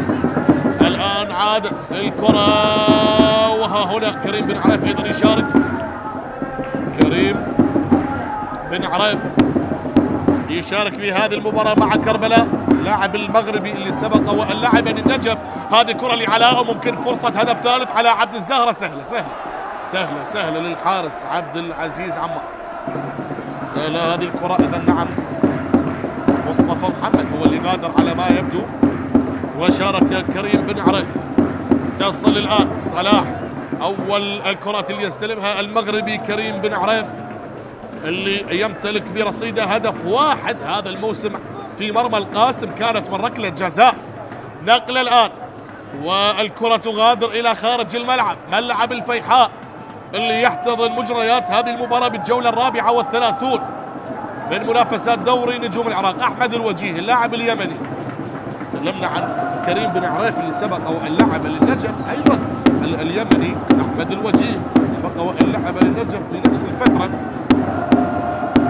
ها هنا الانتظار، وهذه إعادة لكرة علاء عبد الزهرة اللي كانت سهلة لإحضان الحارس عبد العزيز عمار. دقيقة 58 شوط المباراة الثاني، لا زالت النتيجة كما هو الحال عندما انتهى شوطها الأول 2-0 للسفانة للميناء. تعود الكرة، كرار يحاول، لكن بعد ذلك الأقرب حميد علي. شوف الميناء الأسلحة اللي يستخدمها حسام السيد هي اللعب على الأطراف، من اليمين كيسيلدو ومن اليسار اللاعب حميد علي. تاكاوارا، تبادل الكرات بهذه اللحظات. عباس ياس بخرج القدم، لكن كرة خاطئة يا عباس، تصل مرة أخرى بعد ذلك إلى خارج الملعب. بدون تركيز هذه الكرة مرت حسام السيد جهات، رغم أنه متقدم 2-0 لكن غير راضي، يريد المزيد. هذا الكرة اللي مرت من دون تركيز من حسن حمزة، تصل الآن للميناء وممكن هدف ثالث. لا زالت المحاولة قائمة، تسديدة لكن الحارس على مرتين عبد العزيز عمار يتصدى للتصويبة الماضية. تعود الآن كرة من الطرف الأيسر، كريم بن عريف يحاول تهدئة الأوضاع. كريم يلعب كرة عالية والأقرب عبد سليم حماد. ها هنا على الطرف الايسر، شوف الإعادة كرار جعفر اللي سدد تسديدة قوية لكن كانت بمنتصف المرمى، تصدى لها الحارس على مرتين عبد العزيز عمار. ها هنا كرة تصل لكرار والمساحة، وهذه فرصة هدف ثالث ممكن للميناء. هذه نقلة، سالم يستلم، سالم يسدد، قوية هذه التسديدة لكنها سهلة بأحضان الحارس عبد العزيز عمار. شوف هجمات الميناء أكثر من 12 تسديدة على المرمى. تصل الآن من الطرف الأيسر لكربلاء، هل يفعلها كربلاء ويسجل هدف تقليص النتيجة؟ لكن تاكاوارا بخبرة على مرتين، لكن لا زال لاعب كربلاء يحافظ. مصطفى راضي لكن مقطوع الكرة، وعودة دفاعية جميلة وتمريرة ذكية الميناء. أي مساحات تترك من لاعبين كربلاء. هنا الراي، هنا التسلل. البصرة الجميلة، مدينة السندباد وبدر شاكر السياب، ثغر العراق الباسل اللي يحتضن هذه المباراة. بصرة جميلة أيضا، هذه التسديدة اللي تمكن من التصدي لها عبد العزيز عمار. تصل الآن الاستلام وإيجاد المساحات عن طريق قاسم عبد الزهرة اللي يلعب كرة سريعة الآن، مرت بعيدة على عبد القادر طارق أو كما يحلو اللي الجميع يسميه عبودي. تصل الآن حسن حمزة، حسن غير اللعب طرف الأيمن لصلاح حسن. كريم بن عريف حصل على رمية جانبية. عباس عطية مدرب كربلاء زال يناظر الأضرار. أيضا ننتظر. ها هنا تصل لكريم بن عريف اللي نوعا ما بدأ يحرك اللاعب كربلاء بهذه اللحظات. كريم بن عريف اللاعب المغربي، تصل الكرة من الطرف الأيسر بهذه الثواني، بهذه اللحظات. دقيقة 60، نصف ساعة متبقية على نهاية الوقت الأصلي لهذه المباراة. تصل الآن حسن حمزة يغير اللعب بالاستلام والتوغل وإيجاد المساحات وإيجاد الحلول. كربلاء نوعا ما بالدقائق الخمسة الأخيرة بدأ يتحرك. هنا الكرة لكن كريم بن عريف يخطأ باستعادة الكرة، وهنا تعود. شوف حسام السيد يطلب من اللاعبين بالضغط على حامل الكرة بهذه اللحظات. تكلمنا عن نادي كربلاء اللي قبل هذه المباراة كان مستقبل 51 هدف، الآن أصبح 53 هدف. هنا الكرة تعود للميناء، كرار يمرر طرف الأيمن اللي يبدو بفاعلية أكبر بالأخص حتى بالشوط الثاني، لكن بفاعلية الشوط الأول كان ممتاز. سلامات حسن حمزة على ما يبدو. حسن حمزة هو من يسقط أو يستلقي على أرضية الملعب ويشكو من إصابة. كربلاء تأسس بسنة 1958.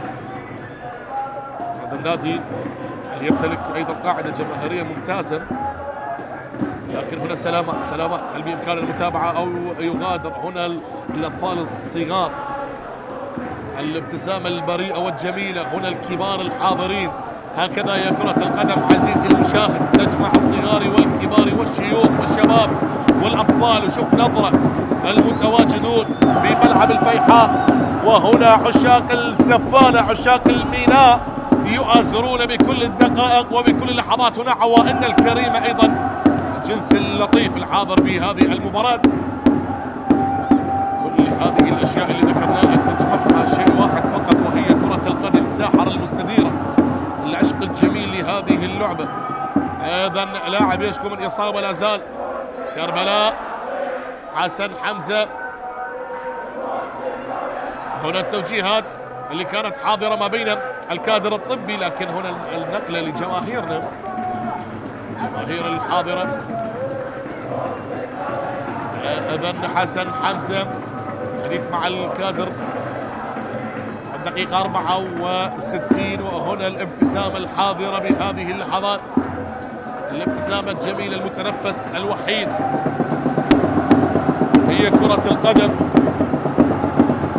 شعب يعشق هذه، يعشق الجلد المدور، والفرحة دائما تأتي عن طريق كرة القدم. نسأل الباري عز وجل أن تستمر الأفراح في العراق بكل الجوانب ليس فقط رياضيا. ها هنا الكرة تصل الآن، نعود لأجواء المباراة. دقيقة 64، الميناء 2 كربلاء لا شيء. أجواء جميلة ورائعة يحتضنها ملعب الفيحاء. هنالك بالبصرة تمريرة من بين الأقدام، تحضير لي على عالية الكرة من الطرف الأيسر حميد علي، لكن صلاح حسن يتدخل بالتوقيت المثالي، وبعد ذلك الكرة تغادر إلى خارج الملعب. هذا هو صلاح حسن، سبق وأن مثل نفط البصرة، هو اللي تدخل بالكرة الماضية. والضربة الركنية للميناء، كورنر الآن للسفانة، سابع ركنية للميناء. حميد علي على التنفيذ بهذه اللحظات. دقيقة 65، عالية الكرة رأسية، لكن احتلت ومرت إلى خارج الملعب، ويؤكدها حكم اللقاء أنها ضربة ركنية ثامنة للميناء. ضربة ركنية الآن للسفانة.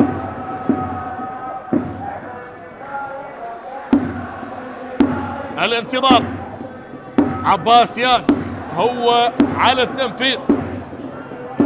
عباس ياس اللقطة الحاضرة، عباس اللي يلعب كرة، ضربة ركنية تنفذ سريعة الآن، والرأسية تمر المتخصص سالم أحمد طويل القامة. كرات العالية دائما ما يشكل خطورة هذا اللاعب. الانتظار الآن، الكرة اللي نفذت بصورة سريعة لكنها غادرت إلى خارج الملعب عن طريق اللاعب سالم.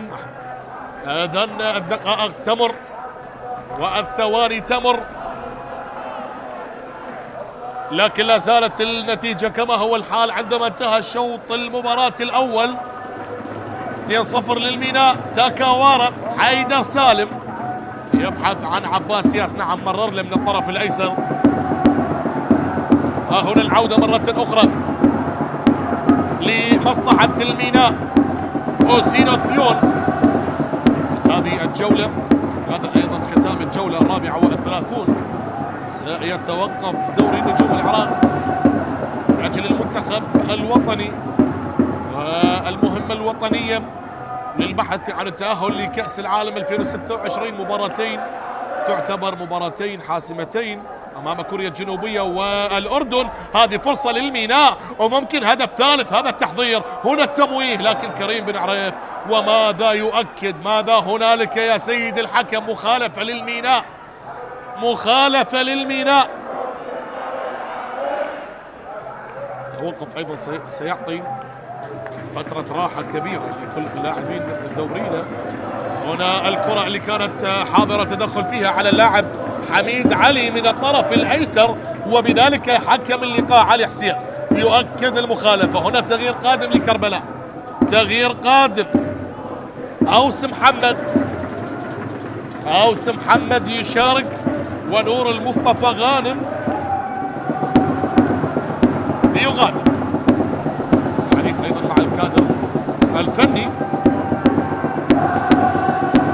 نعم يغادر غادر نور المصطفى غانم اللي لديه هدف واحد في مرمى ساخو هذا الموسم يشارك أوس محمد. إذا مخالفة للميناء، مخالفة للميناء للسفانة، عالية الكرة هذه مرت ولكن الصراعات لا زالت حاضرة. قالت على كرر جعفر، تعود مرة أخرى عبودي اللي يمرر الآن انطلاقة للعميد هذه فرصة، هذه خطيرة الآن، مرور جميل، مهارة رائعة لكن فقد التوازن. سلامات يا مشتاق طالب، السلام إن شاء الله للاعب مشتاق طالب لاعب كربلاء.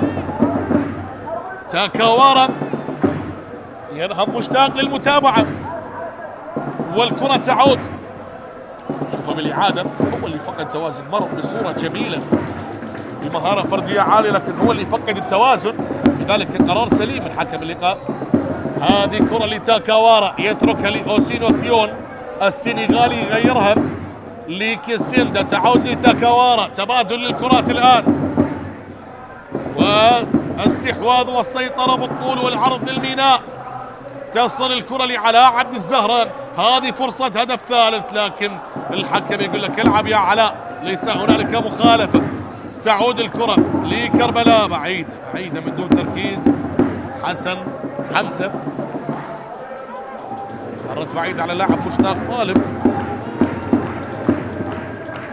اللي شارك أخيرا، آخر لاعب شارك مع كربلاء اللاعب أوس محمد اللي يمتلك برصيد 3 أهداف في مرمى أربيل ونفط البصرة. هنا تصل الكرة على الطرف الأيمن للمساحة، هذا كرر جعفر اللي يبحث عن الدخول. الله على التلاعب وعلى المرور والتسديدة مرت إلى خارج الملعب. طالت هذه الكرة ومرت على الميناء. آخر 20 دقيقة، دخلنا بالدقيقة 70، ثلث ساعة متبقية على نهاية الوقت الأصلي، والكربلاء لا زال يعاني ويحاول للوصول حتى لو لهدف أو للوصول لتسجيل هدف تقليص النتيجة من أجل عودة الثقة في قلوب اللاعبين. الكرة الآن تصل على الطرف الأيسر بنفس التوقيت، هنالك تلعب مباراة الهوك والقوة الجوية. ها هنا تصل لعباس، أيضا النقلة لتاكاوارا، تصل من الطرف الأيمن. ها هنا تبادل الكرات وإيجاد المساحات والتحضير لكرر جعفر المهاري الخطير ومرت الرأسية والصافرة والمخالفة لمصلحة كربلاء. نفس التوقيت الجوية ودهوك 4-0 حتى هذه اللحظة لمصلحة القوة الجوية. والآن مخالفة، شوفها بالإعادة، سالم أحمد يرتكب المخالفة بهذه اللحظات. تدخل على اللاعب قاسم عبد الزهر بالرقم 14 في هذه اللحظات. أيضا استمرارية اللعب، وها هنا وها هناك. تعود الكرة من الطرف الأيمن، استلام عن طريق اللاعب مشتاق طالب، تغيير اللاعب الآن لصلاح حسن، صلاح بالواحد على واحد، صلاح أمام حميد علي، لكن كريم بن عريف المغربي يحاول المرور، عدى ومر، تلاعب ولا زال كريم، لكن سهلة لعبد سليم حماد. سهلة هذه الكرة، عبد سليم يريد نهاية هذه المباراة بكلين شيت، يريد المحافظة على نظافة شباكه، لكن لا زالت المباراة لم تنتهي بعد، لا زال هنالك الكثير والكثير. تصل الآن الكرة من الطرف الأيسر، ونتكلم عن الوصول للميناء. تغيير اللعب من الطرف الأيمن، بعد ذلك الاستلام عن طريق اللاعب تاكاوارا ليغير اللعب، بعد ذلك تعود بمنتصف الملعب لوفيلو، والاستلام الحاضر بهذه اللحظات تاكاوارا مرة أخرى. تصل لحيدر سالم لعباس ياس البداية لما تنطلق هنا من الميناء من السفانة. هنا السرعة على عبد الزهرة، علاء يلعب كرة عالية، وهنا الخطير، هنا دائما الخطير سالم أحمد بالكرات العالية. هذا اللي أمامك بالصورة، سالم أحمد أيضا الكرة تصل من الطرف الأيسر لمصلحة العميد الكربلائي. عميد الكرة العراقية تصل الآن كريم بن عريف، انطلاقة، تمريرة، اصطدت، تعود، صراع بدني مع لوفيلو لاعب الجابوني، تعود لتاكاوارا اللي يختار من خلالها أن يعود بالكرة لعبد سليم حماد. تمريرة لعباس ياس، إيجاد المساحة وإيجاد الحلول، بعد ذلك تصل من الطرف الأيمن، تصل الآن الكرة للميناء، قطع الكرة الحاضر بعدما تدخل كريم بن عريف المغربي الآن اللي عنده الكرة. كريم تمريرة سريعة، تبادل للكرات مع حسن حمزة، لكن كريم بن عريف هنا الإعادة لكرة علاء عبد الزهران اللي كان يبحث سالم أحمد من خلالها عن هدف ثالث باللقاء. ها هنا الكرة تعود مرة أخرى، تبادل للتمريرات لمصلحة نادي كربلاء اللي يحاول أن يسيطر على الكرة وأن يستحوذ بهذه اللحظات. هذه كرة عالية داخل منطقة الجزاء، لكن الحارس هو الأقرب، الحارس عبد سليم حماد.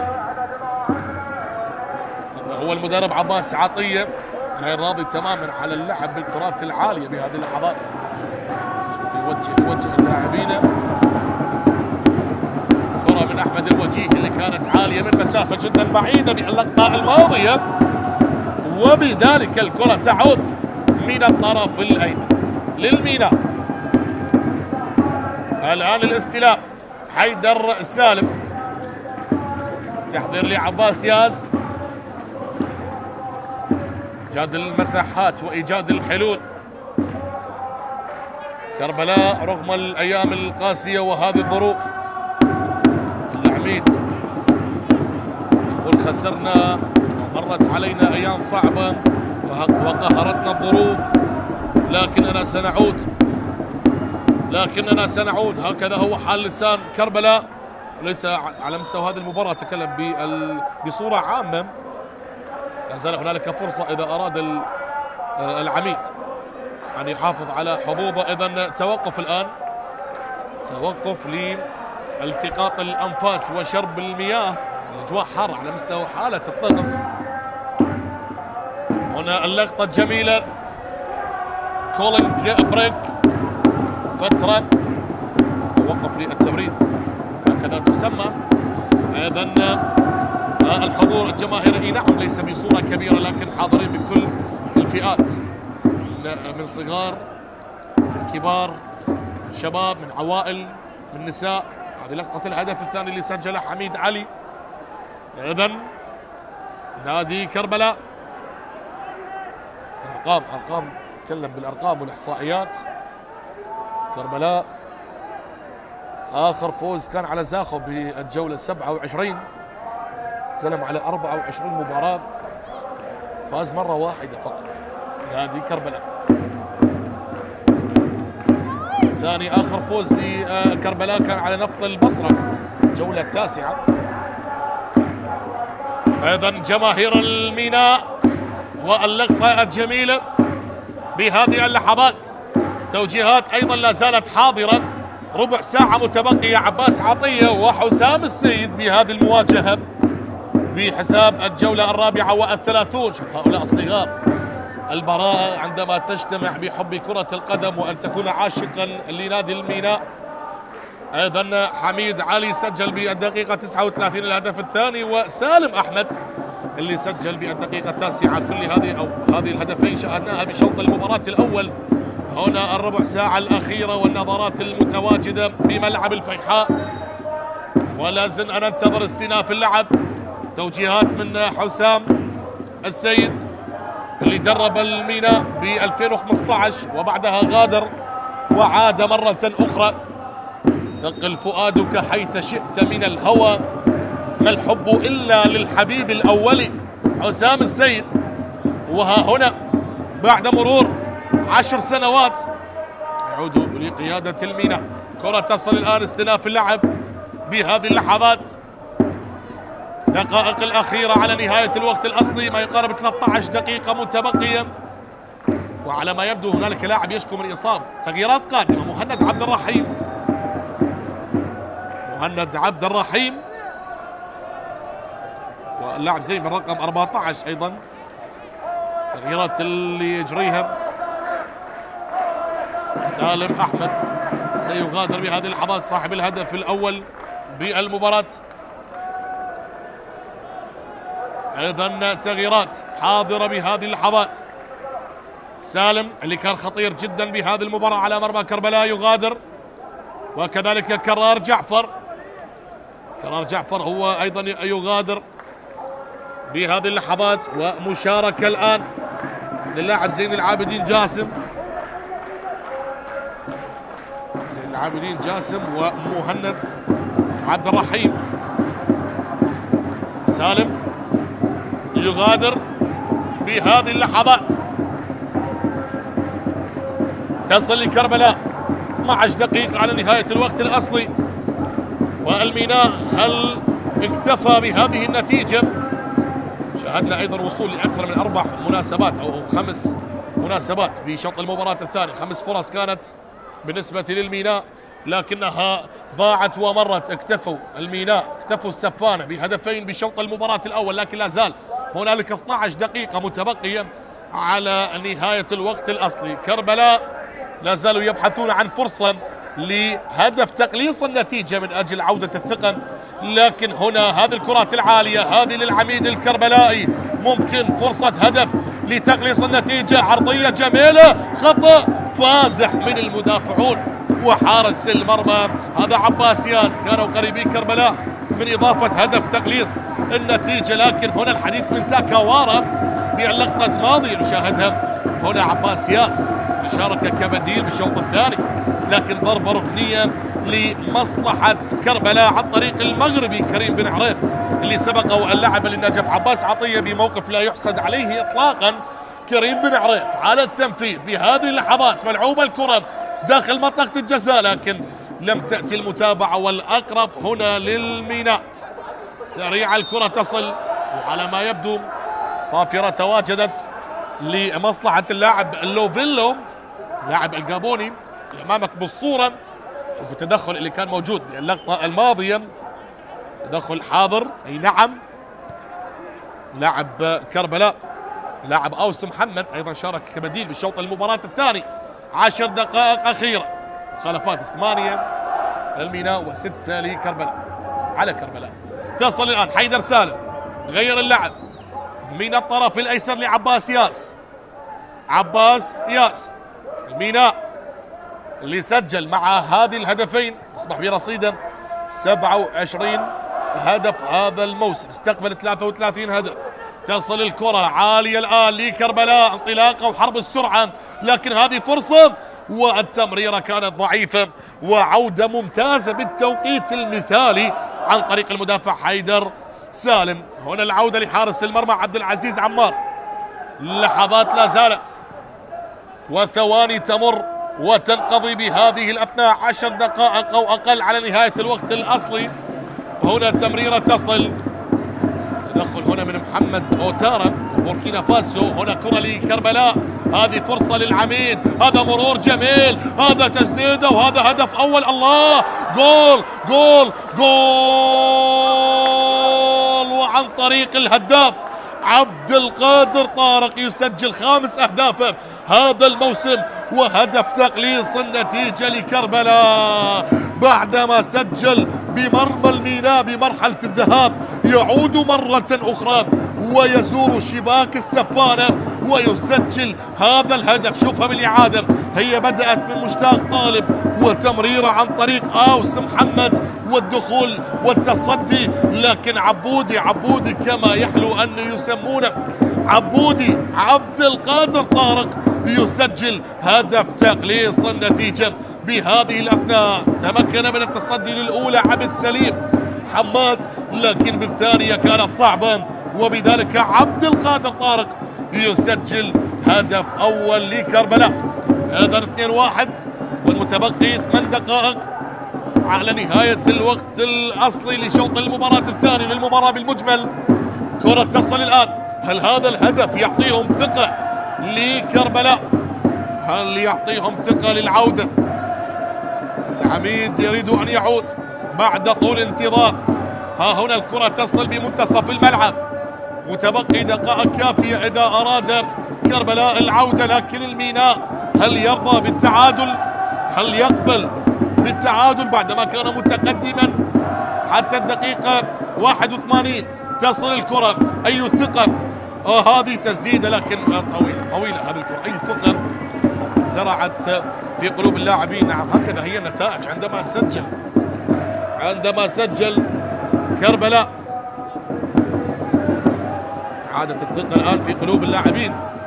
شباب اللقطة كريم بن عريف اللاعب المغربي اللي سبق وإن لعب للنجف مع أحمد الوجيه زميله حاليا بالفريق. أحمد الوجيه اللاعب اليمني أيضا لعب للنجف. هنا تغيير قادم للميناء، تغيير آخر، مسلم موسى اللي يمتلك برصيد 3 أهداف هذا الموسم، سجل بمرمى أربيل هدفين وهدف بمرمى نفط ميسان. يغادر الآن حميد علي صاحب الهدف الثاني، ومسلم موسى هو القادم. أيضا تغيير آخر، حميد علي يغادر، مسلم موسى يشارك. 7 دقائق أو أقل عن نهاية الوقت الأصلي. هنا الاستلام ونقل اللعب لا زالت لكربلاء لكنها مرت إلى خارج الملعب. لحظات أخيرة ستكون مجنونة ما بين الفريقين. الجولة 34 في إطار منافسات دوري نجوم العراق ما بين المركز 16 الميناء والمركز 19 كربلاء. الميناء برصيد 36 نقطة، مع الفوز بهذه المباراة سيصبح برصيد 39، لكن لم تنتهي الأمور بعد.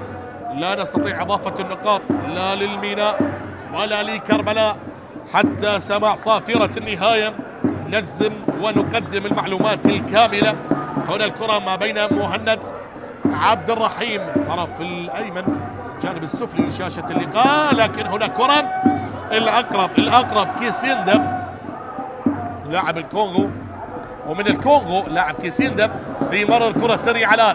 تحضير لا زال، تبادل الكرات بصورة جميلة، مرور ولا أروع. يا الله على المرور الجميل، وهذه فرصة، هذه نقلة على عبد الزهرة، فرصة هدف ثالث البديل. هذه كرة سهلة من اللاعب مسلم موسى بإحضان الحارس عبد العزيز عمار.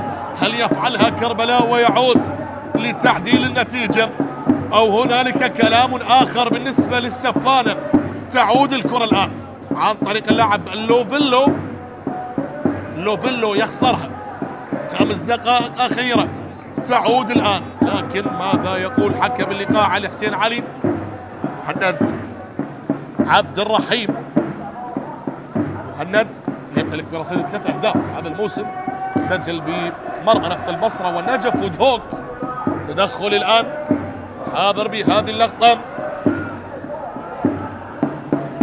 تصل بمنتصف الملعب كريم بن عريف بعدما شارك نوعا ما، أعطى نشاط واضح في منتصف الملعب. خيار جدا مثالي كان عن طريق المدرب عباس عطية. تصل الكرة لمحمد أوتارا، ملعوبة الكرة سريعة لكن حيدر سالم هو الأقرب. هذه كرة من الطرف الأيمن أصبحت بمنتصف الملعب، تغييرها لليسار لمسلم موسى. مسلم موسى لتاكاوارا الآن بعدما كانت لعباس ياس اللي يبحث الآن عن كرة بمنتصف الملعب. الاستلام لكن كريم بن عريف، قلت لكم حرب السيطرة على منتصف الملعب، حرب الكروي صح التعبير، للسيطرة على وسط الملعب. هنا كرة حيدر سالم، تشتيت الخطر بهذه اللحظات. تصل الكرة بمنتصف الملعب لمصلحة الميناء على الطرف الأيمن. تبادل الكرات مع أوسينو لاعب السنغالي، تركها للوفيلو الجابوني، لكن قطع الكرة بهذه اللحظات بصورة ممتازة. مشتاق طالب هو اللي بدأ هجمة هدف تقليص النتيجة. ها هنا الكرة وتدخل من حيدر سالم. هذه الكرة الآن لمصلحة كربلاء، أحمد الوجيه اللاعب اليمني، والعودة الآن لمحمد أوتارا بوركينا فاسو. تصل من الطرف الأيمن اللحظات الأخيرة على نهاية المباراة، والنتيجة 2-1 تقدم الميناء. عندما كان متقدم 2-0 سجل عبد القادر طارق هدف تغليص النتيجة وأعطى ثقة زرعت بقلوب لاعبين كربلاء. طبعا ما الهدف وصل متأخرا، لكن خلينا نشوف كل شيء وارد بهذه اللحظات المتبقية. أيضا هنا تدخل على اللاعب أوس محمد، لكن المخالفة تنفذ. كريم بن عريف عالية الكرة وتتحول لكيسيندا.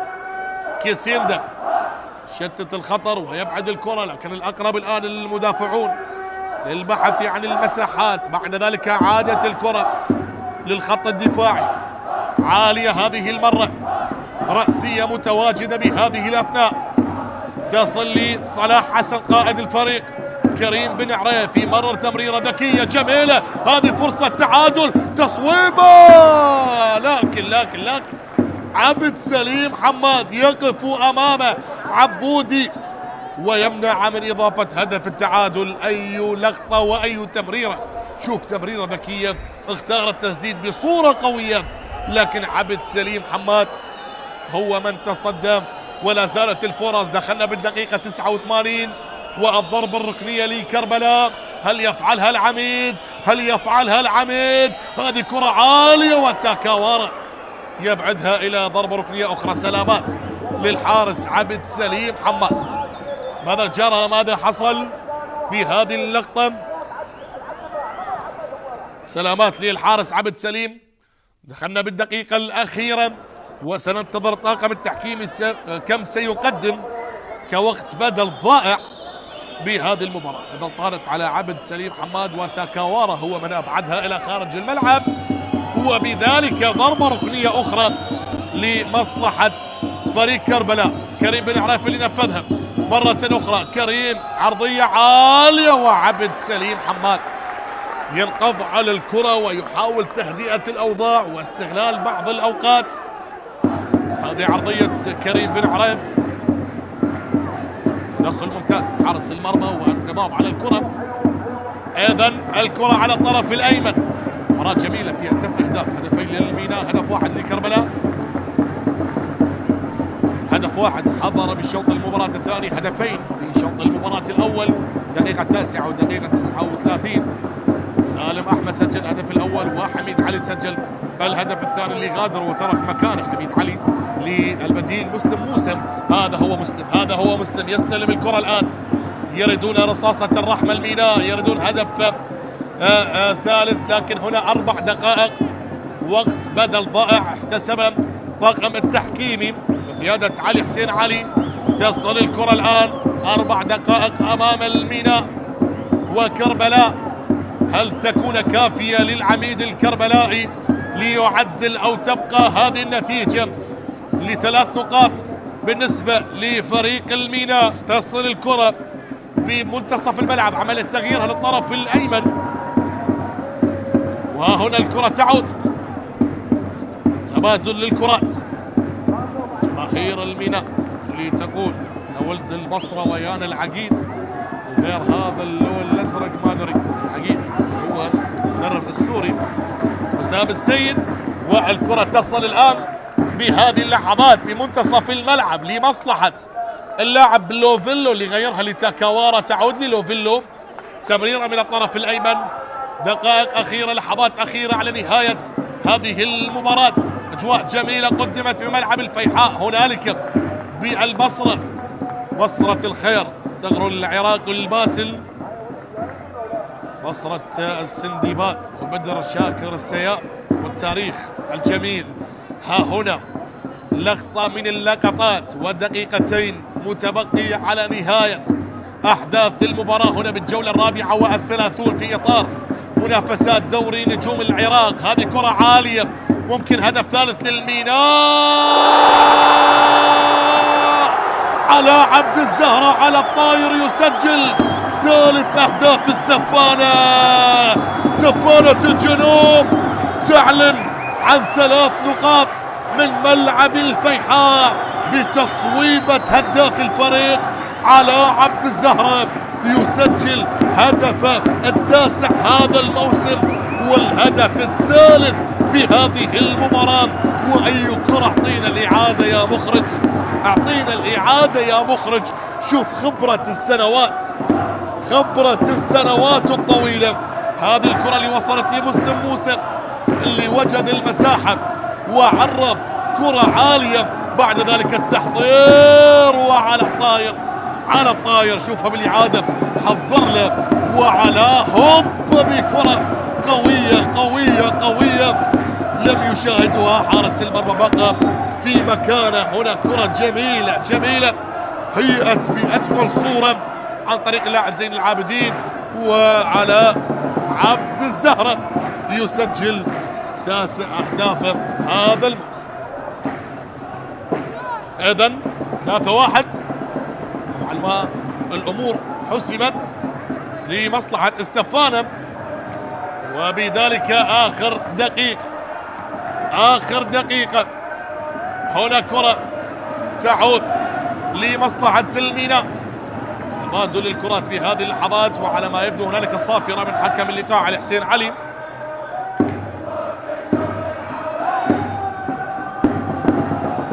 إذن هنا الحديث انت عبد الرحيم لما غادر على عبد الزهرة، شارك سجاد على رقم 26. ايضا هذه خيارات المدرب حسام السيد. اخر اللحظات، اخر الثواني لصافرة النهاية، وها هنا عبد سليم حماد يتصدى للكرة بهذه اللحظات. مباراة جميلة رائعة، نستطيع ان نقول الان بانها حسمت للميناء، لان هذه الصافرة لنهاية المباراة ستصل من حكم اللقاء علي حسين علي. وكرة من الطرف الأيمن لم تنتهي بعد على ما يبدو. دقيقة الاحتفال بالهدف الثالث ستضاف، وها هنا كرة من الطرف الأيمن تصل للوفيلو. قدموا مباراة كبيرة اليوم وسط الملعب، بوسينو كيون ولوفيلو. تكلم عن لاعبين الميناء. تصل الآن سريع الكرة، سجاد اللي شارك قبل ثواني. كرة تصل الآن على الطرف الأيسر ومعها صافرة لنهاية المباراة. مبارك للسفانة هذا الانتصار، هذه 3 نقاط. مبارك للميناء، هارد لك لكربلاء. والشكر موصول لكم مشاهدينا متابعينا عبر قنوات شبكة الإعلام العراقي. أرجو أن أكون وفقت بالتعليق على هذه المباراة. تقبلوا تحياتي المعلق حسين سمير، وإلى اللقاء.